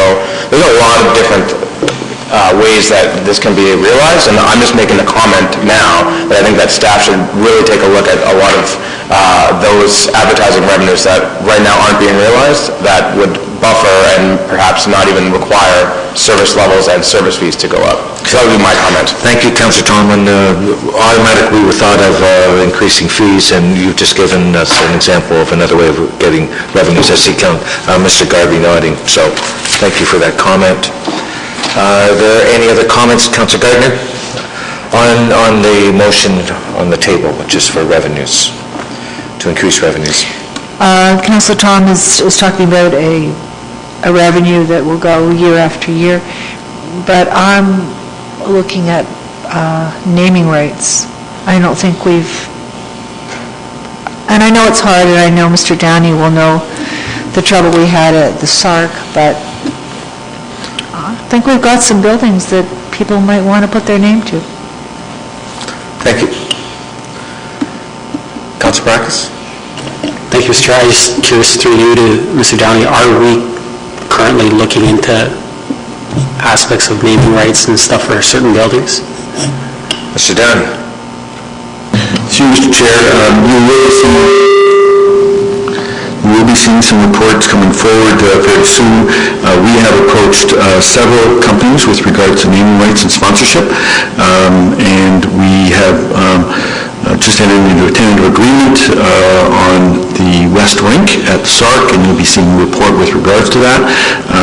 We have approached companies with regards to naming rights for different elements within the leisure complex as well as the SARC. In fact, we have been in ongoing discussions for over a year with a particular company on naming rights for the leisure complex.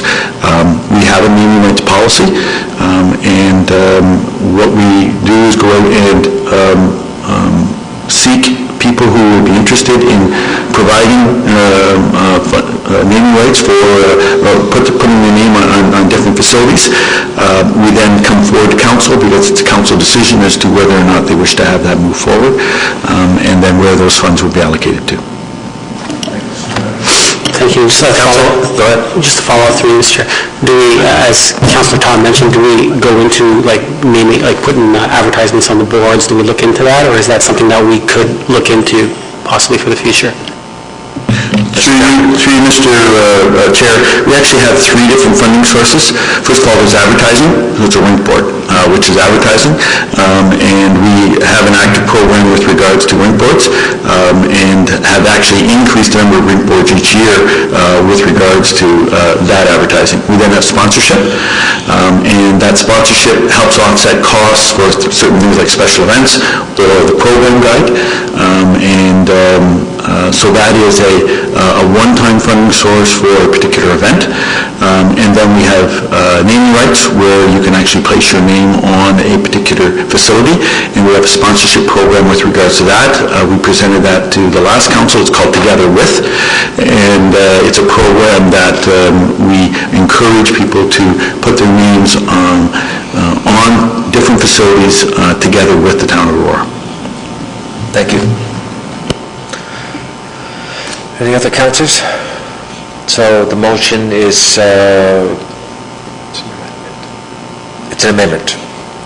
The amendment is to $400,000 in additional revenues to cap it. And I'll ask for a vote on that. All those in favor? Opposed? That carries. We're continuing on with comments committee, and anyone else care to say? Councillor Maracas? Thank you, Mr. Chair.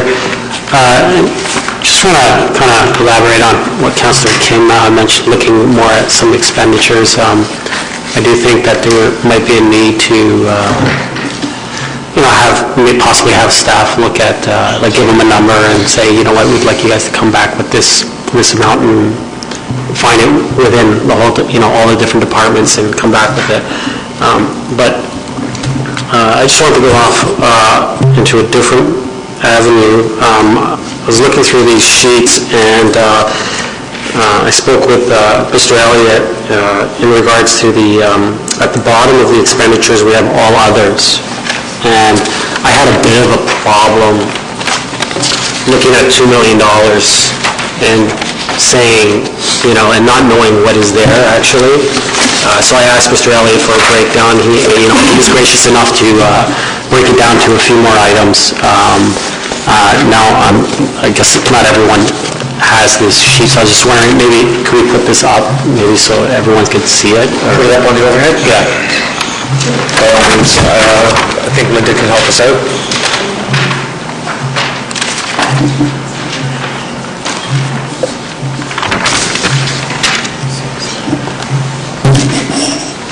We actually have some hard copies here. Okay. And there are the additional items. Thank you, Mr. Elliott. Okay. Whoa! It's just one page. Just one page.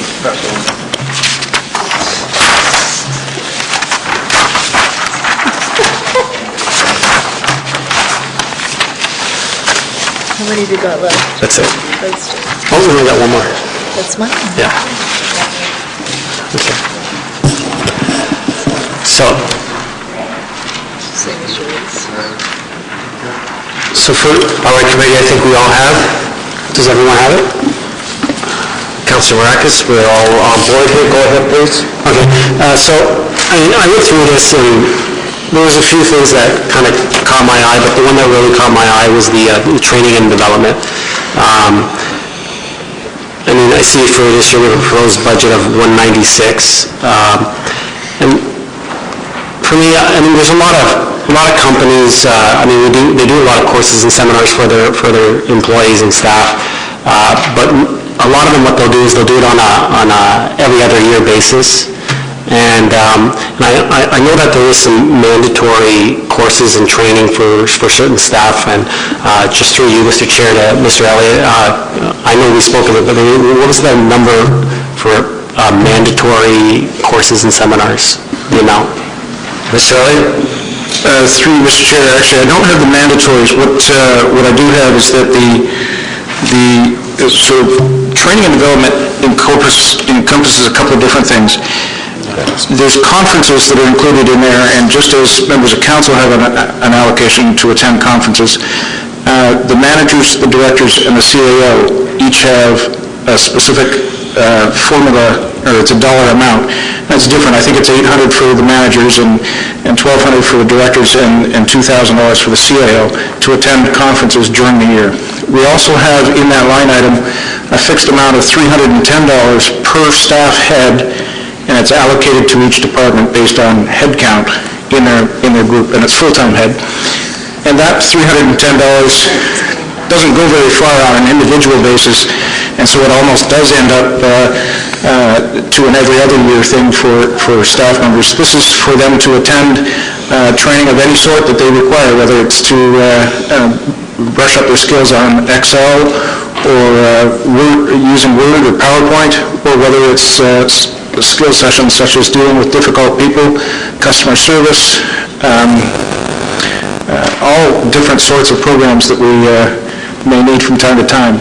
Also within that is some provision for, call it mandatory training for individuals such as our water operators and the like, who have licensing requirements that must be maintained through specific courses and updates.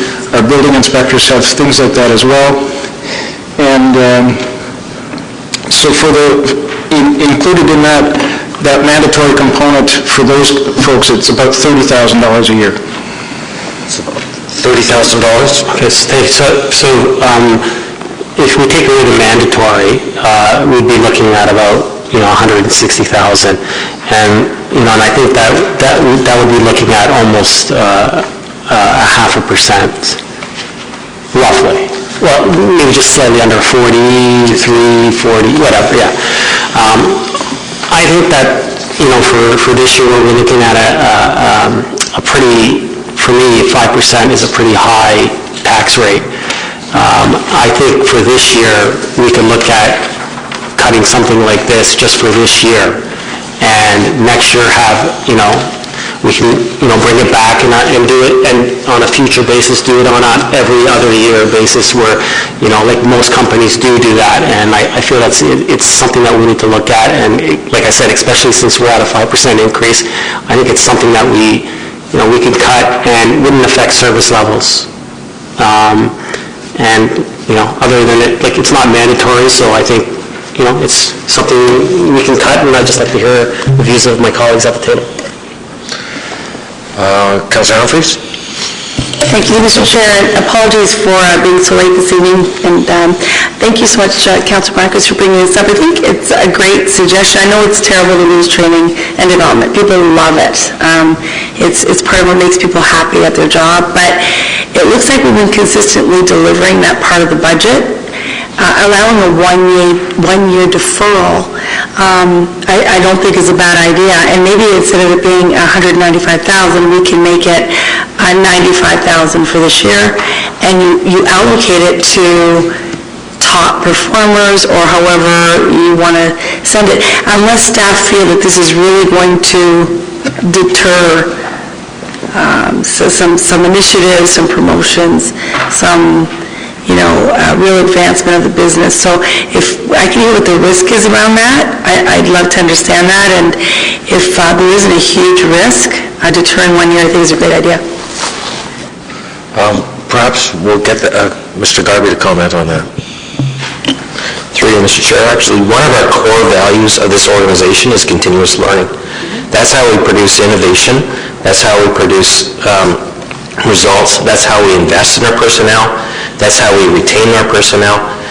That's part of the attractiveness.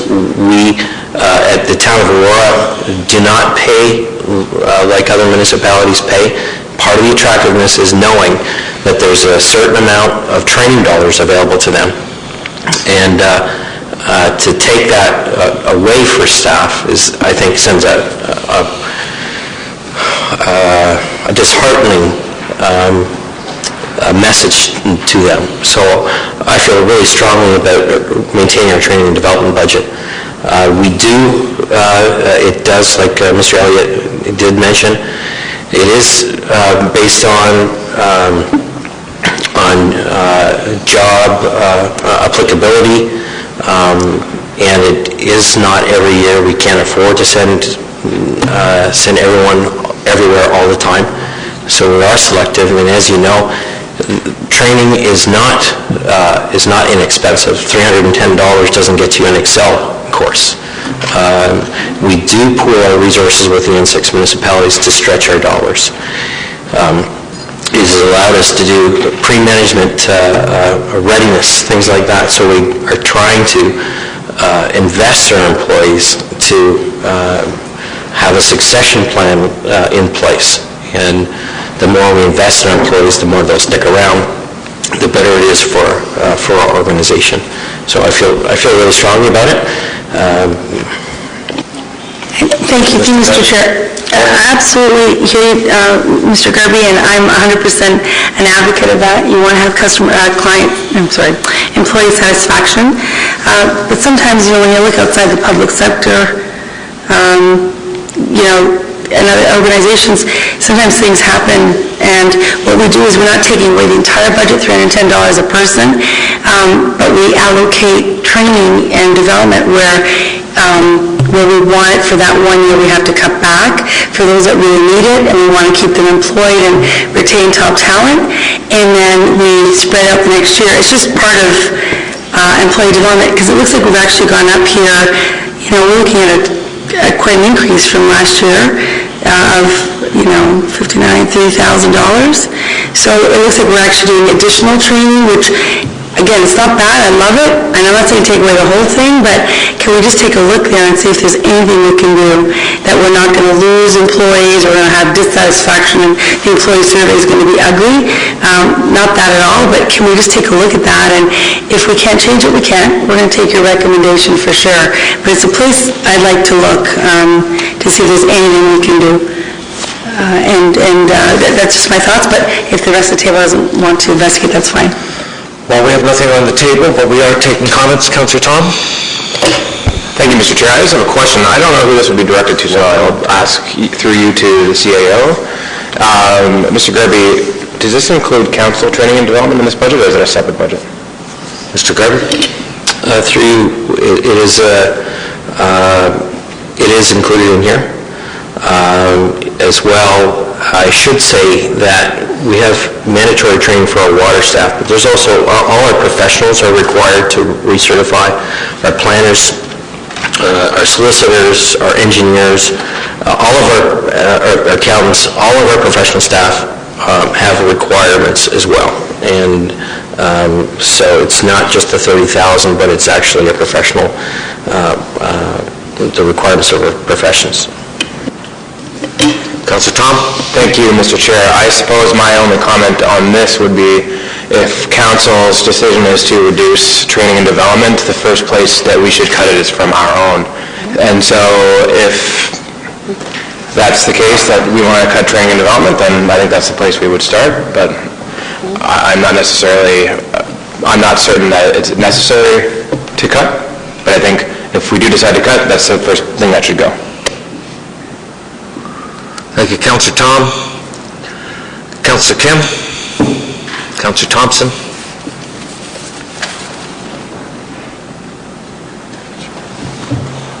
Just before Councillor Kim goes, I just want to say that Councillor Maracas, he did say before he put something on the table for us to consider, I would allow him to be the first. I was just going around, and he just wanted to see what the sort of general consensus was. So, if that's okay with you, Councillor Thompson, I'll go right to... Okay, Councillor Maracas? Okay. Thank you, through Mr. Chair. I guess I'll put a motion forward to reduce the training and development by $100,000 to $96.50 for this year, and revert back on and revisit it at next year's budget. Are you going to seconder?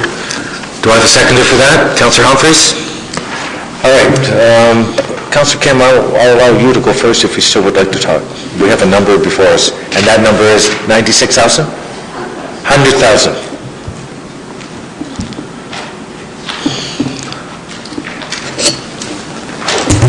Thank you, Mr. Chair. Through you, I wasn't prepared to put a figure to it, but just a continuation of my thought from the previous discussion. Put it out. I do believe that there are areas to cut. I mean, as difficult and challenging as it is, I mean, every other organization, and we call ourselves a corporation, most corporations do find areas to cut. And I think we need to find the courage and the will to cut where it's necessary.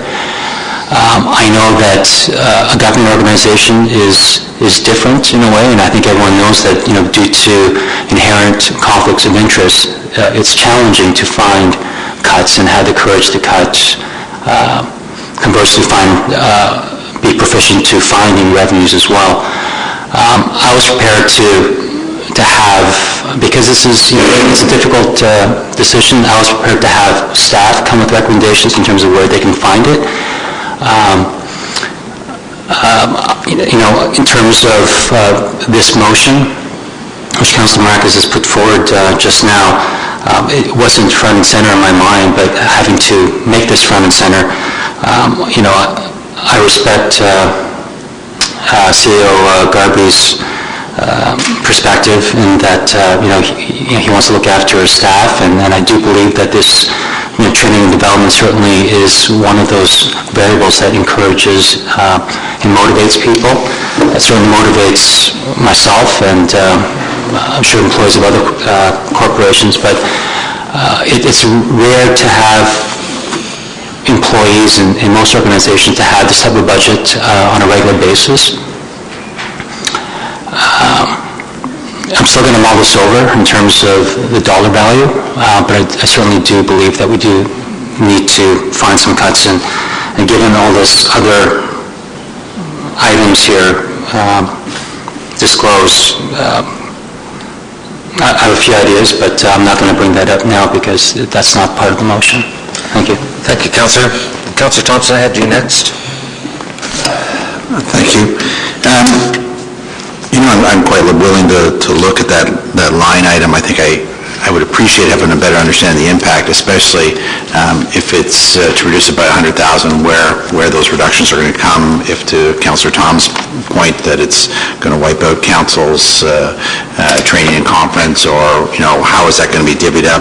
I wonder if there's a possibility, since we have a budget meeting next Monday night, that we could ask Mr. Garby to come back with an indication of if he were to follow council's direction to cut that by 100,000, how would it be done, and what that impact is to staff and council, because I think I'd like to better understand that impact, and I prefer to get more details prior to voting upon this tonight.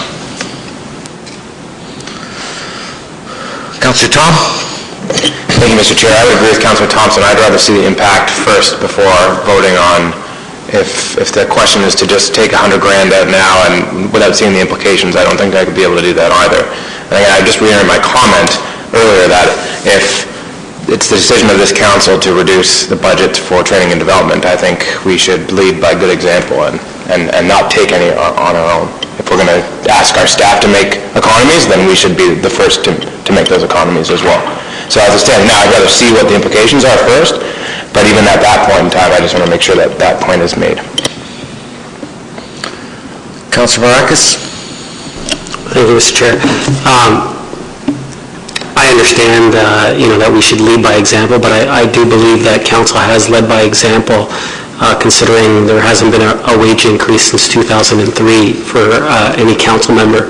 So I think council's done their part when it's come to show leadership and not look at any increases. So I do believe we get a cost of living increase. Cost of living, yes, but yes. We had no step up. There's no salary. Yes. So I do believe council has shown some leadership in that regards.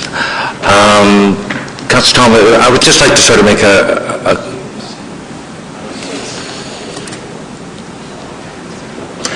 if I may just present my comment.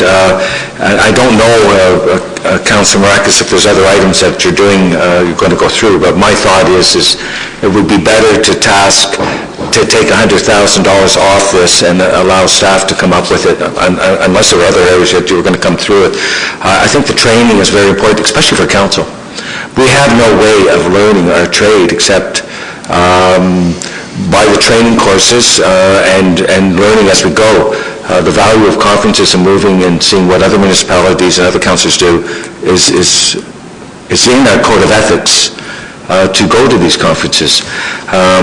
So to lead by example is basically saying, let's go in and do the best we can, but we won't take any training. It's like going to school and not buying the books. I'm not for that. I would look at saying, take it down, allow the task to be. So that's just my thought, rather than directing at one specific area that is very important and has been a core value of our staff. Councillor Tom. Thank you, Mr. Chair. I mean, based on the comments of Councillor Maracas, I mean, all I would say to that is that the wage increases of a councillor is a political decision. It's not a governing decision of the corporation to hire a clerk for the Department of Finance. It has political implications. If we raise the salary of each councillor by $100,000, I mean, effective after the next election, it'd be comical to see how many people would get re-elected on this council. I don't think very many would. So that's a completely different discussion than what we're talking about now. I mean, we're talking about training and development. I side with Councillor Abel and, or at least his comments just now, that I would rather maintain as much as possible training and development because I think it's important as well. My comments were simply to say that if we are expecting training and development for ourselves and we are asking staff to economize, then I think that the first cut should be with our own training and development and not with theirs. And so if we're going to reduce it by $100,000, then the first percentage of that's ours, that should be the first to go. That's all my comment was. And the second thing I would ask is, and this is something that I just thought of now, what portion of that dollar amount has already been spent through the current 5 months of 2015 or 4 months, whatever we're at now? Mr. Trevor, Through you, Mr. Chair, I don't have that information right at hand. I know that, for example, just today, I registered up for a program for later this week. The notion of reporting back on this and getting some detailed breakdown as to how much is mandatory training and how much is conferences and that allocation, I think that would perhaps be more insightful and bring that back either next week or another time. Well, the motion on the table is to cut $100,000 out of the training and development. If there's any comments on that, committee, if there's any more comment? I don't see anyone else. Councillor Maracas? Comment on the amendment on the floor, please. There's an amendment? The amendment is that you asked that $100,000 be taken out of training and development. Thank you, Mr. Chair. If, I guess I make an amendment to the amendment. You could change it with the secondar's approval, I believe, so let's... To bring it forward next week budget meeting with a report on a breakdown. I'll allow the clerk to see where we can go with that. I understand your intent. Thank you. Just through you, Mr. Chair, for clarity's sake, so that would certainly not be an amendment to the amendment. That would be a motion to defer consideration. There is a difficulty with a motion to defer because committee has no authority on its own to direct staff, as this motion would be to defer consideration and direct staff to bring back a report. Committee has no authority to direct staff in that regard without council's approval. Perhaps it would be beneficial if I could offer an alternative suggestion. Would staff being very aware of the comments made, and since the amendment can't be fully adopted or referred or deferred, you could simply withdraw the amendment at this time, and staff would come back, having heard the comments, and be able to report back, and then it would be in order to put forward an amendment. There's no way to defer this amendment or refer this amendment without council. It's a unique peculiarity in our bylaws. Any motion to defer or refer, the committee has no authority to do so. Well, if that's the case, then I'll just leave it as it stands, and we can just vote on it tonight then. Thank you. Okay. Seeing no other comments, Councillor Kim? So just to clarify, we English, respectfully.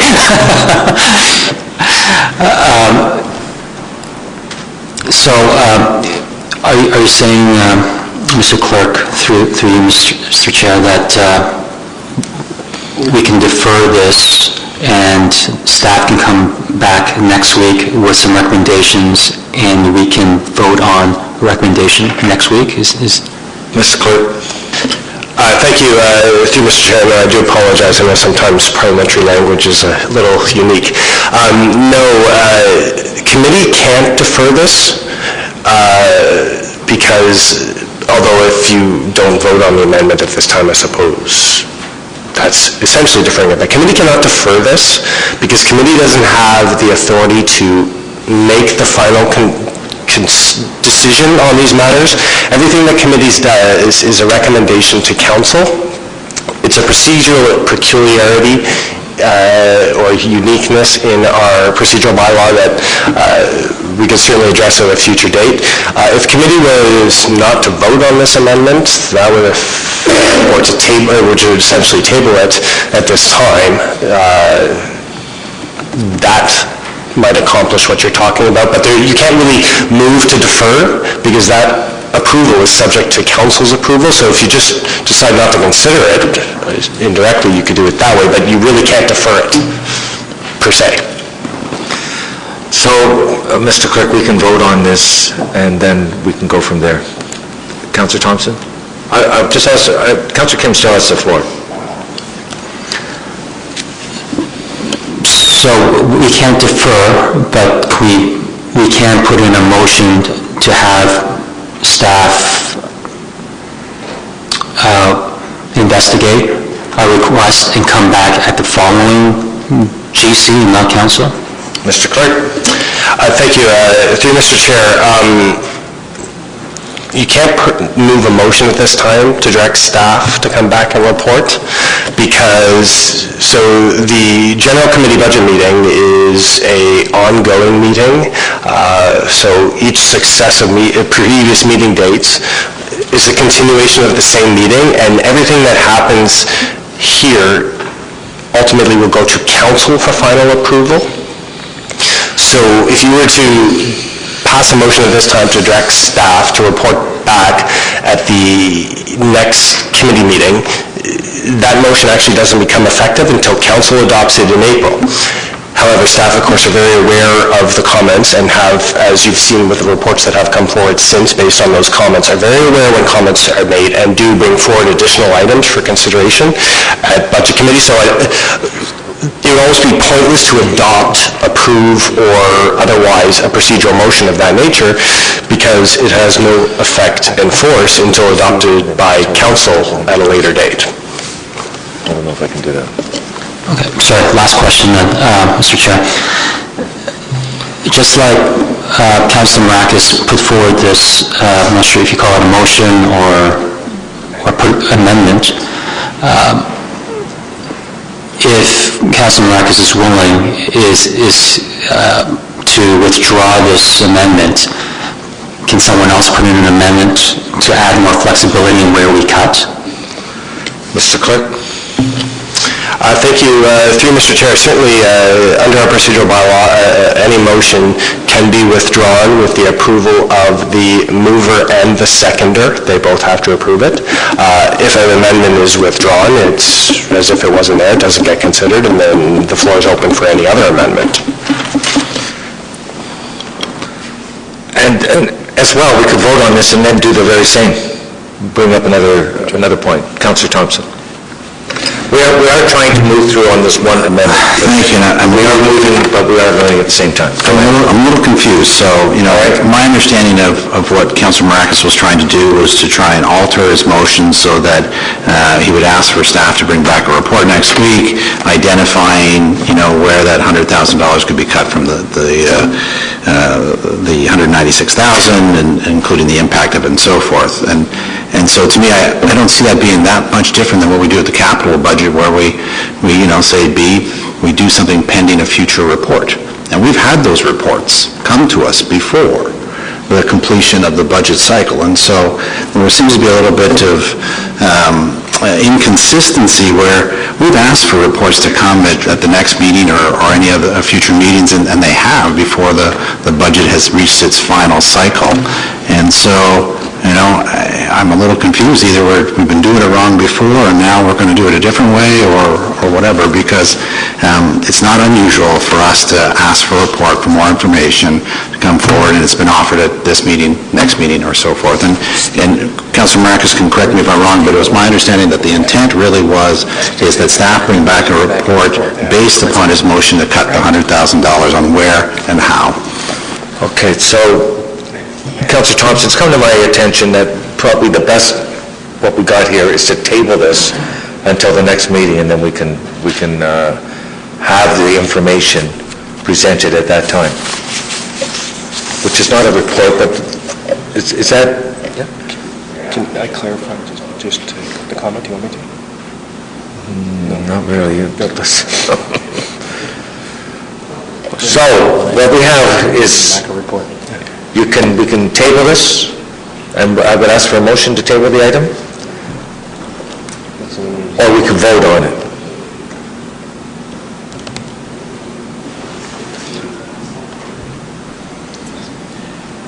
I apologize. Councilor Marcus isn't here next week, so, we were just having that conversation.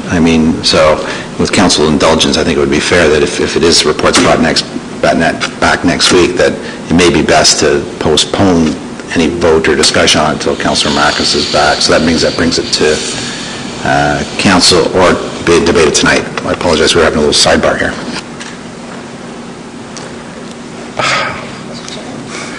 This is really... I'm getting very... before I acknowledge you, Councillor, I'm just... We have a motion, we can't table and have a report and then not have it at the next meeting and put it to another meeting that we haven't already scheduled. So... Mr. Chair, can I just... let's just vote on it.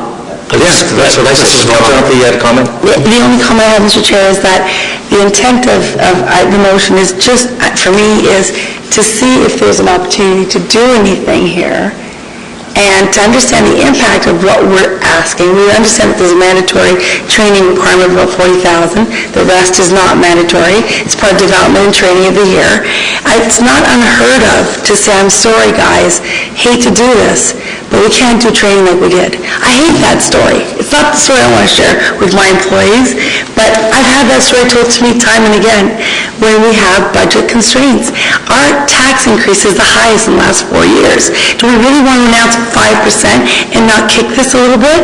I'm just getting a little frustrated with the implications of the policies of not having a report coming back saying, this is how bad it's going to be. We're going to make a decision tonight, and it may cause a real problem because we don't have the information allowed to come back to us unless we discard this and table it and somehow I don't get it. Sorry, maybe I'm not having a good day today, but I understand the negativity of this, and it's awful. I don't want to be in this position. But I am concerned about the tax rate at 5%. It's not appropriate that we just say, we're going to do this and we're going to do everything else and not try to look at it a little bit differently. So if we have to vote on it tonight, let's vote on it tonight. I would be in support of it. It's not what I want to do. I would have liked to get some information back so I could say knowledgeably, no, this is a bad thing to do. But I'm not in that position other than $40,000 is mandatory. We're going to make sure that happens. And if I may, Councillor Humphreys, I made the suggestion of saying, let's take $100,000 off the $2,179,000, and that won't be as impactful on all the line items.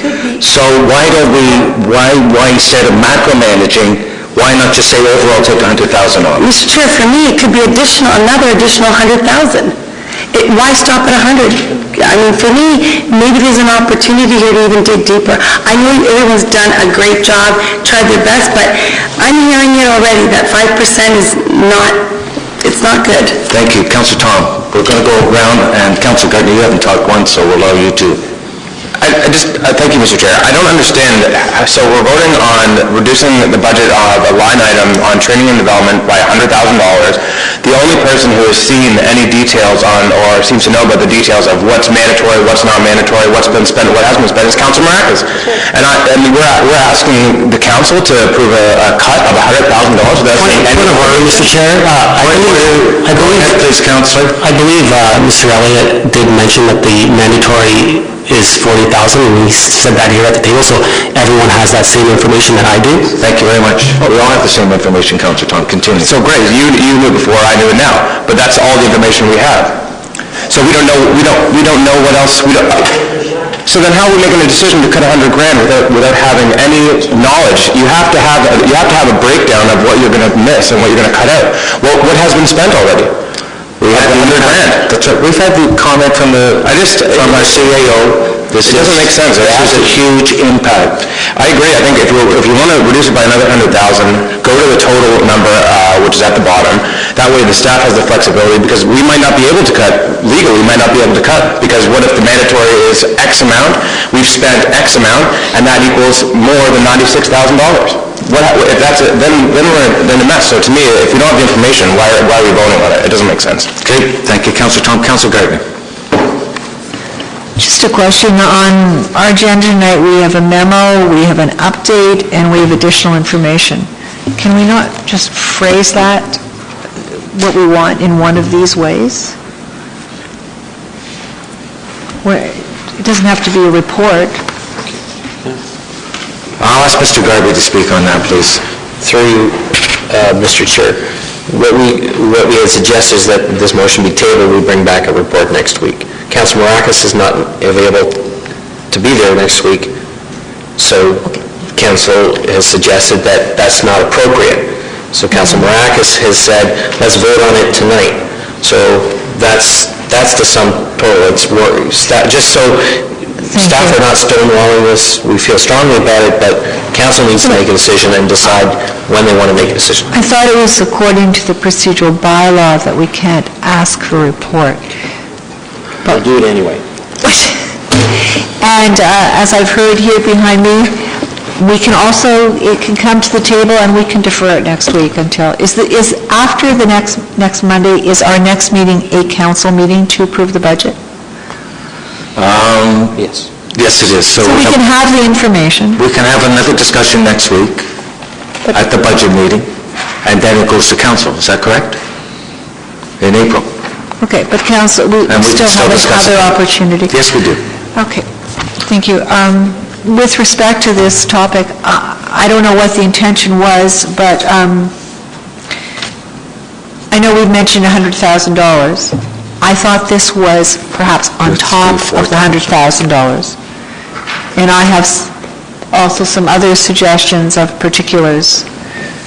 I think we're all getting a little confused. Thank you, Councilor Gardner. I think everyone's had enough say on this. The item is, we're going to cut $100,000, and I'm going to call for a vote. All those in favor? 1, 2, 3, 4. All those opposed? 1, 2, 3. So that carries.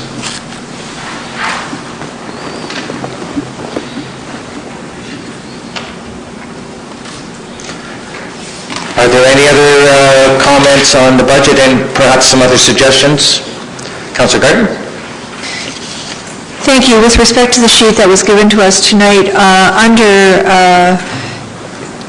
other expenditure detail, there's the printing and advertising related. It's almost at the bottom. And in the space of 5 years, it's gone from $19,000 to $34,500. I definitely think that is somewhere, at least for this year, but I think that's something that needs to be looked at. That's almost double in 5 years. And with respect to things like utilities and fuel costs, I'm not sure who the appropriate person to address this to, but is there, I know that when I come into the town hall, often the lights, on the weekend, often the lights are on. There's a lot of lights on at the SARC. residents have commented on that over the years. There's a lot of lights, and lights cost a lot of money. I'm wondering if there's an opportunity there to save some money, perhaps through you to Mr. Garvey. Thank you. Is that on one of the line items that we're looking at, Councillor? I don't see. The advertising is with respect to the other expenditure detail. Yes. We got that.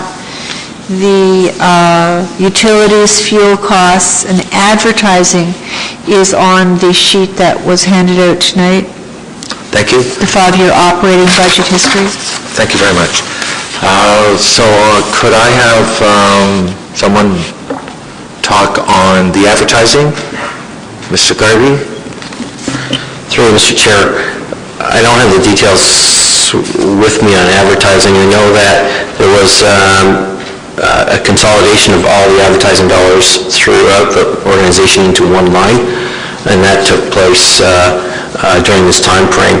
Also, if you'll recall, Council also, at the time that we moved the account from the banner to the Aurora, we also increased the budget by $15,000 for planning notices. So that would account for primarily the entire increase. So that's to have planning advertising in both newspapers.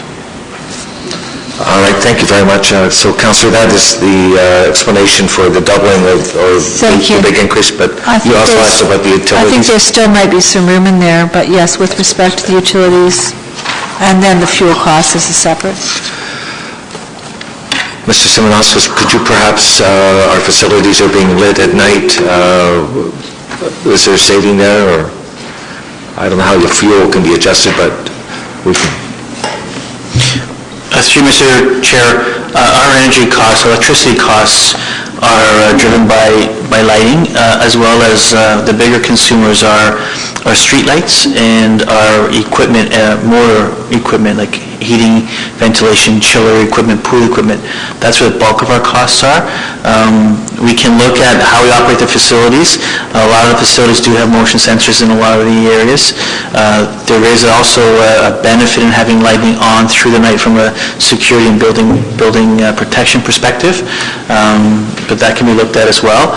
And there will be a report actually tomorrow night specifically on changing our streetlights to LED lighting, which we're hoping will save well over $100,000 in electricity in a very short time frame. Councillor Gardner? Thank you. And with respect to the advertising, there's actually 2 advertising items here. There's one that's on the sheet that was handed out with respect to the other expenditure detail, but it's also on the large chart. We also spend $260,500 a year. So I really think that in the advertising budget, there has to be some room to cut back.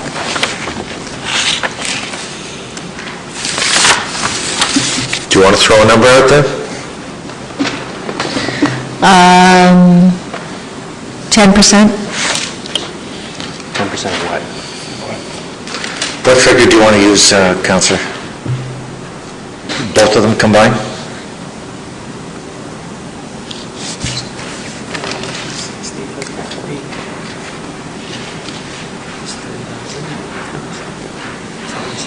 Yes, both combined with 10%. Which is what? So if you could give us the 2 numbers again, Councillor. I've got the one before me for the $34,500. On the other chart? The other is the Town of Aurora 5-year operating budget history. The advertising figure is $260,460. Okay, just allow me a moment to find that. It's about 10 from the bottom of the second page.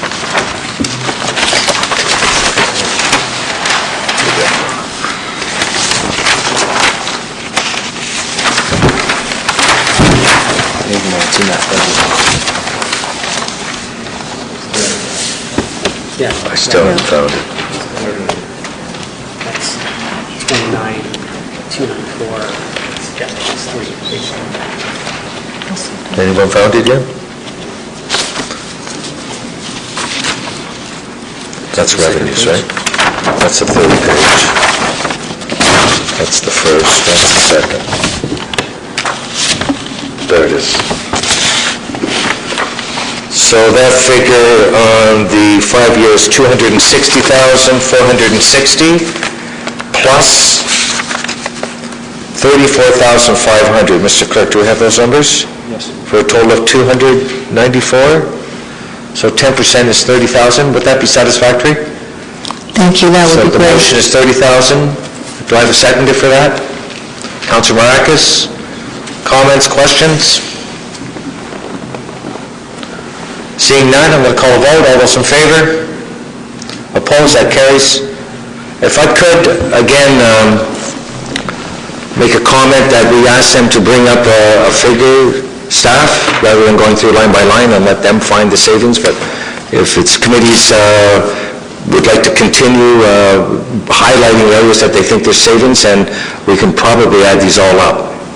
Mr. Chair, my intention was on top of the challenge to the staff. I appreciate that, but my suggestion at the end will be, if it's 130 and then another 40, then the challenge will be 160 total, was my sort of thought. Not direct and tell them how to, but give them an idea of where we see it and how they can employ it. But Councilor Gardner, you have the floor because you had more than one item you might want to concern yourself with. She's already moved it. Well, Mr. Simonovskis already gave an answer to the utilities. I don't. Do you want to make a figure there? No, thank you. Any other councillors? Councillor Thompson? I share your concern, Councillor Abel. I just feel like we're throwing darts at a board here and trying to pick numbers without truly understanding the impact, but we're a little hamstrung by the process. As the clerk indicated, we can't ask for reports or any details or any information, and so we're reduced to this. But if I may, I just do have a question. With regards to appraisals, it's gone up to $81,000 in this budget, and typically when we've dealt with appraisals, it's been my understanding that we've taken it out of the reserve account in some cases, in the cash in lieu of parkland or so forth. So I'm just curious why appraisals are now an operating budget line. Mr. Marr? Through you, Mr. Chair. Appraisals were generally budgeted beforehand at $31,000. About 95% of that was cost recoverable from developers who pay us for appraisals for determining cash in lieu of parkland. We upped that this year by $50,000 to reflect the true cost of doing appraisals for land purchases and sales that the town was already undertaking as part of its investigation and compliance with the real estate policy. That is generally going to be offset by either having the potential vendors or purchasers cover the cost of the appraisal, but more likely it's going to be covered out of cash in lieu of parkland. So we increased the $50,000 the budget to reflect the true expenditures. Generally, though, it's going to be almost 100% offset by cash in lieu of parkland, depending on if we are purchasing land for parkland purposes. So it's part of the whole strategy with regards to purchasing property. We were always overrunning the budget line item and then taking it from cash in lieu of parkland, so it wasn't necessarily reflecting the true cost of it. So if I understand correctly, we're increasing a tax levy portion in the operational budget, and then there'll be a corresponding increase in our reserves. Mr. Marr? Through Mr. Chair, would be a draw on our reserves. Councillor? Councillor Thompson, if I may allow the clerk to address the comment about we're not allowed reports. Thank you. Through Mr. Chair, staff have been, throughout this budget process, are reading back reports to address comments made around the budget table. The comment I made was that any motion, formal motion, to direct for reports is of no force and effect. That being said, where, in each and other meetings, and the draft minutes so far reflect this, where council have expressed concerns about items or costs or expenditures, the usual practice has been to say, I want to understand this better, can you bring it back at the next budget meeting? without necessarily voting on a motion to decrease or increase line items. It's to provide the commentary, and then staff have been very good about, without formal motion direction, bringing those items back to the next budget meeting to address those concerns heard, without the need of going through the motions, passing a motion which is of no force and effect. So I would suggest if council, if committee is looking for savings in particular areas, all they need to say is that I would like to understand at the next meeting, can we save in this area? Can we save in this area? And staff would certainly do everything in its power to bring the reports forward at that time without having to pass the motions. Thank you, Mr. Clerk. So, are there any other councillors that would like to make suggestions or recommendations for our budget? Councillor Kim? Yes, through you, Mr. Chair. I would like to better understand the telecommunications component. So next week, when staff come back, if I just get clarification in terms of how much of that is BlackBerry costs and how many, who receives one, what level needs to receive one, that type of understanding I'd like clarification on. Thank you. Councillor Kim, is that a line item? I'm not, you can bring it to our attention. That would be in the other, it's right under training and development, item, it's fifth line down. Telecommunications for 195.5. Thank you very much, Councillor. That's another big item. Do you want to make a suggestion? Cut it in half? Everyone hand in their phones? I was just, before I get to you, Councillor Humphreys, I was just going to see if there was going to be a comment on the phones overall, or we'll leave that for next week. Mr. Elliott, do you want to just, so committee has just an idea and you understand what we're asking? Mr. Chair, I have noted that I should bring back some additional information and details around the conferences and training, and I also note that we should bring back another item with regard to telecom budget as to how many mobiles we have and what comprises that budget, and some of the call it policy matters behind it, who gets these devices deployed and so on. So we'll bring back an informational item. Thank you very much. Just as a matter of update, following the $100,000 revenue challenge, the $100,000 training and development reduction, and the $30,000 advertising reduction just approved, we sit at 4.44% on the town portion, bringing our combined residential impact with the region and the school board to 2.88. Thank you, Mr. Elliott. Councillor Humphreys? Thank you, Mr. Chair, and that's good. I appreciate the clerk's explanation, and that's the policy we have been practicing. And I think what we probably should have had in front of us, hindsight, and I'm sorry I was late, to have those back up in front of us. So for this item, let's do B, which is defer to a report. And maybe we could have avoided some of the things decided this evening, but I still hope that even though these decisions were made and the impact is large, that staff has heard what we said tonight, and maybe they can take that hit, place it other areas that would be maybe where they can make those changes without a significant impact, because that's really the challenge that we're under tonight. So if we could have done that. Councillor Humphreys said that's exactly what I had suggested. However, but we were told, Mr. Chair, we were told we could not do that, and that's what I think frustrated the committee. And that's what I heard. Could be wrong. I have the information because Tom will be moving. we're moving. I'm going to ask if there's anything else that councillors, any line items, any other things that they would like to bring to attention. Councillor Thompson. If Mr. Elliott is going to bring back a report based on telecommunications as well as the training and conference, I'd ask him to include the advertising and where that $30,000 is going to come from, or what the impact is. While we're at it, thank you. Councillor Gardner. Thank you, Mr. Chair.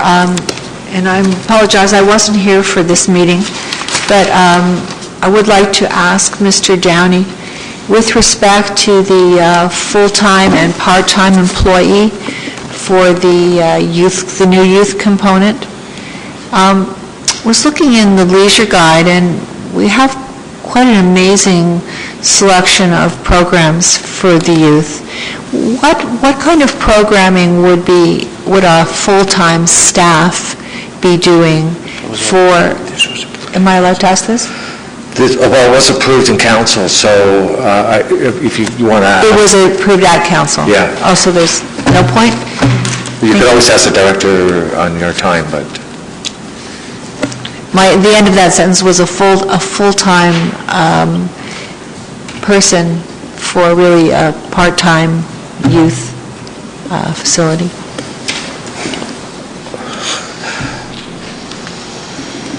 Thank you. Are there any other councillors? Councillor Marcus? Thank you, Mr. Chair. There's just a few numbers I just want to clarify and make sure I'm understanding them.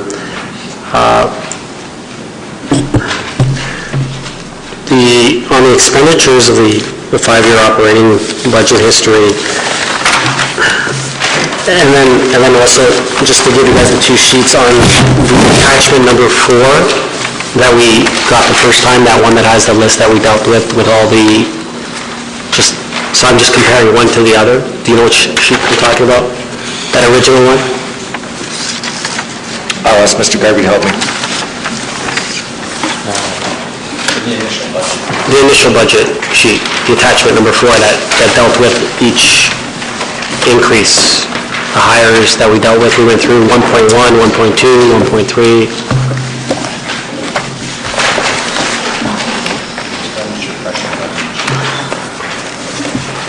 What page is that? January 26th meeting, 26.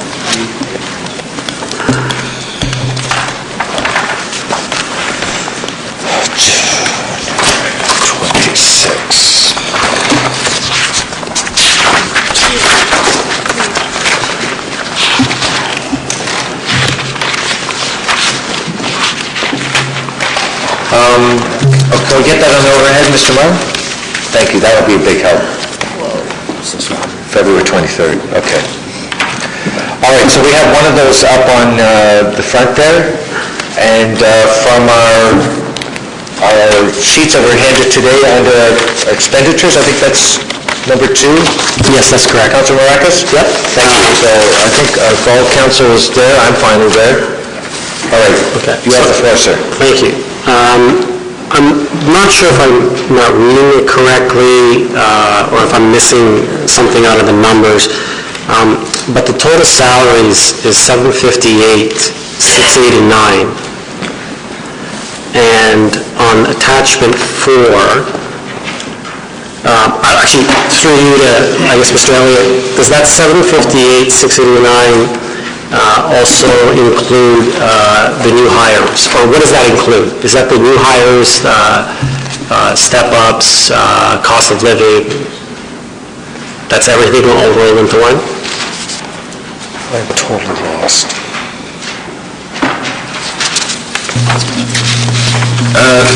Through you, Mr. Chair, that, the number that you're looking at is on the second page of the expenditures, is that correct? Yes. 758,689? Correct. On that page, that would include part-time costs, it would include full-time costs, it would include the annualization of new staff from last year, and it would include new staff listed further down on that page. And so if you...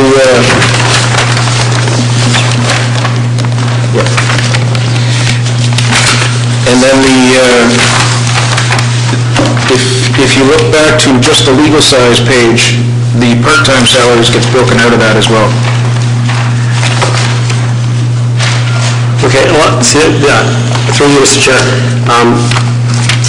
When I look at attachment 4, and I see at the top, A, cost of living allowance and step increases, and other employee benefits, it equals $178,500.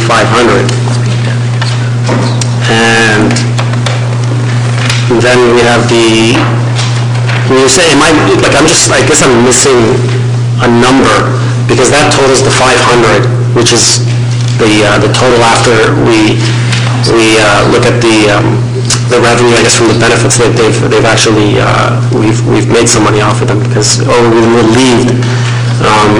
So we get that 971 number, which is the same as attachment 4, but I was just wondering, does attachment 4 through you, does it include, does that include the other benefits aspect of this sheet? Is that why I would figure that attachment 4, that those two numbers would equal the 758. Or am I just reading that wrong? On the attachment 4, I think it's the 178.5 at the top. Yep. Plus the 205,900 about the center of the page in the same column. Yep. And 116 is all of the new staff tacked in there as well. And I think we'll just have to go back offline, Councillor, to see exactly what you're looking at. We were looking at this last week. Yes, sorry, we did look at it last week. And that's why there's a change in this schedule from last week's schedule. And so just off the top of my head, it's not quite so simple to tie it all together. But that number on the core page 758 is the staffing all in compensation, part-time, full-time, new, old, COLA, the whole deal. Okay, and I guess just as a follow-up on, in our budget binder, tab 2, Councillor Thompson pointed this out to me actually earlier. When we look at the totals for personnel is $22,999,000, and then the total on our 5-year operating budget sheet is $21,629. So we have a difference of $1.3 million. And I'm just wondering where that, is that a clerical error? Before I declare that it's a clerical error, I'd have to look at it, and it's not something I can do on the fly. Okay. Great respect, thank you. So maybe we get a report on that or something back next week. So, Mr. Elliott, if you could clear that up for us next week as well on your list to do.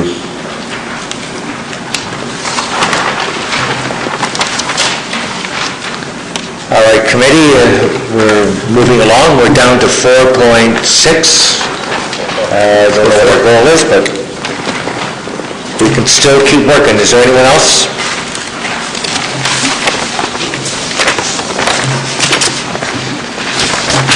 All right, if there's nothing else then, Mr. Clerk? Motion to recess. Motion to recess. Councillor Tom, Councillor Kim, comments, questions? Seeing none, all those in favor? We are now recessed. Thank you, staff. Thank you, committee.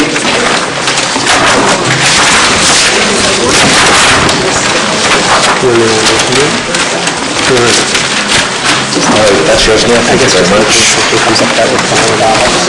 I know I got it somewhere. I don't know. I have the money, but I was just call it. I got that.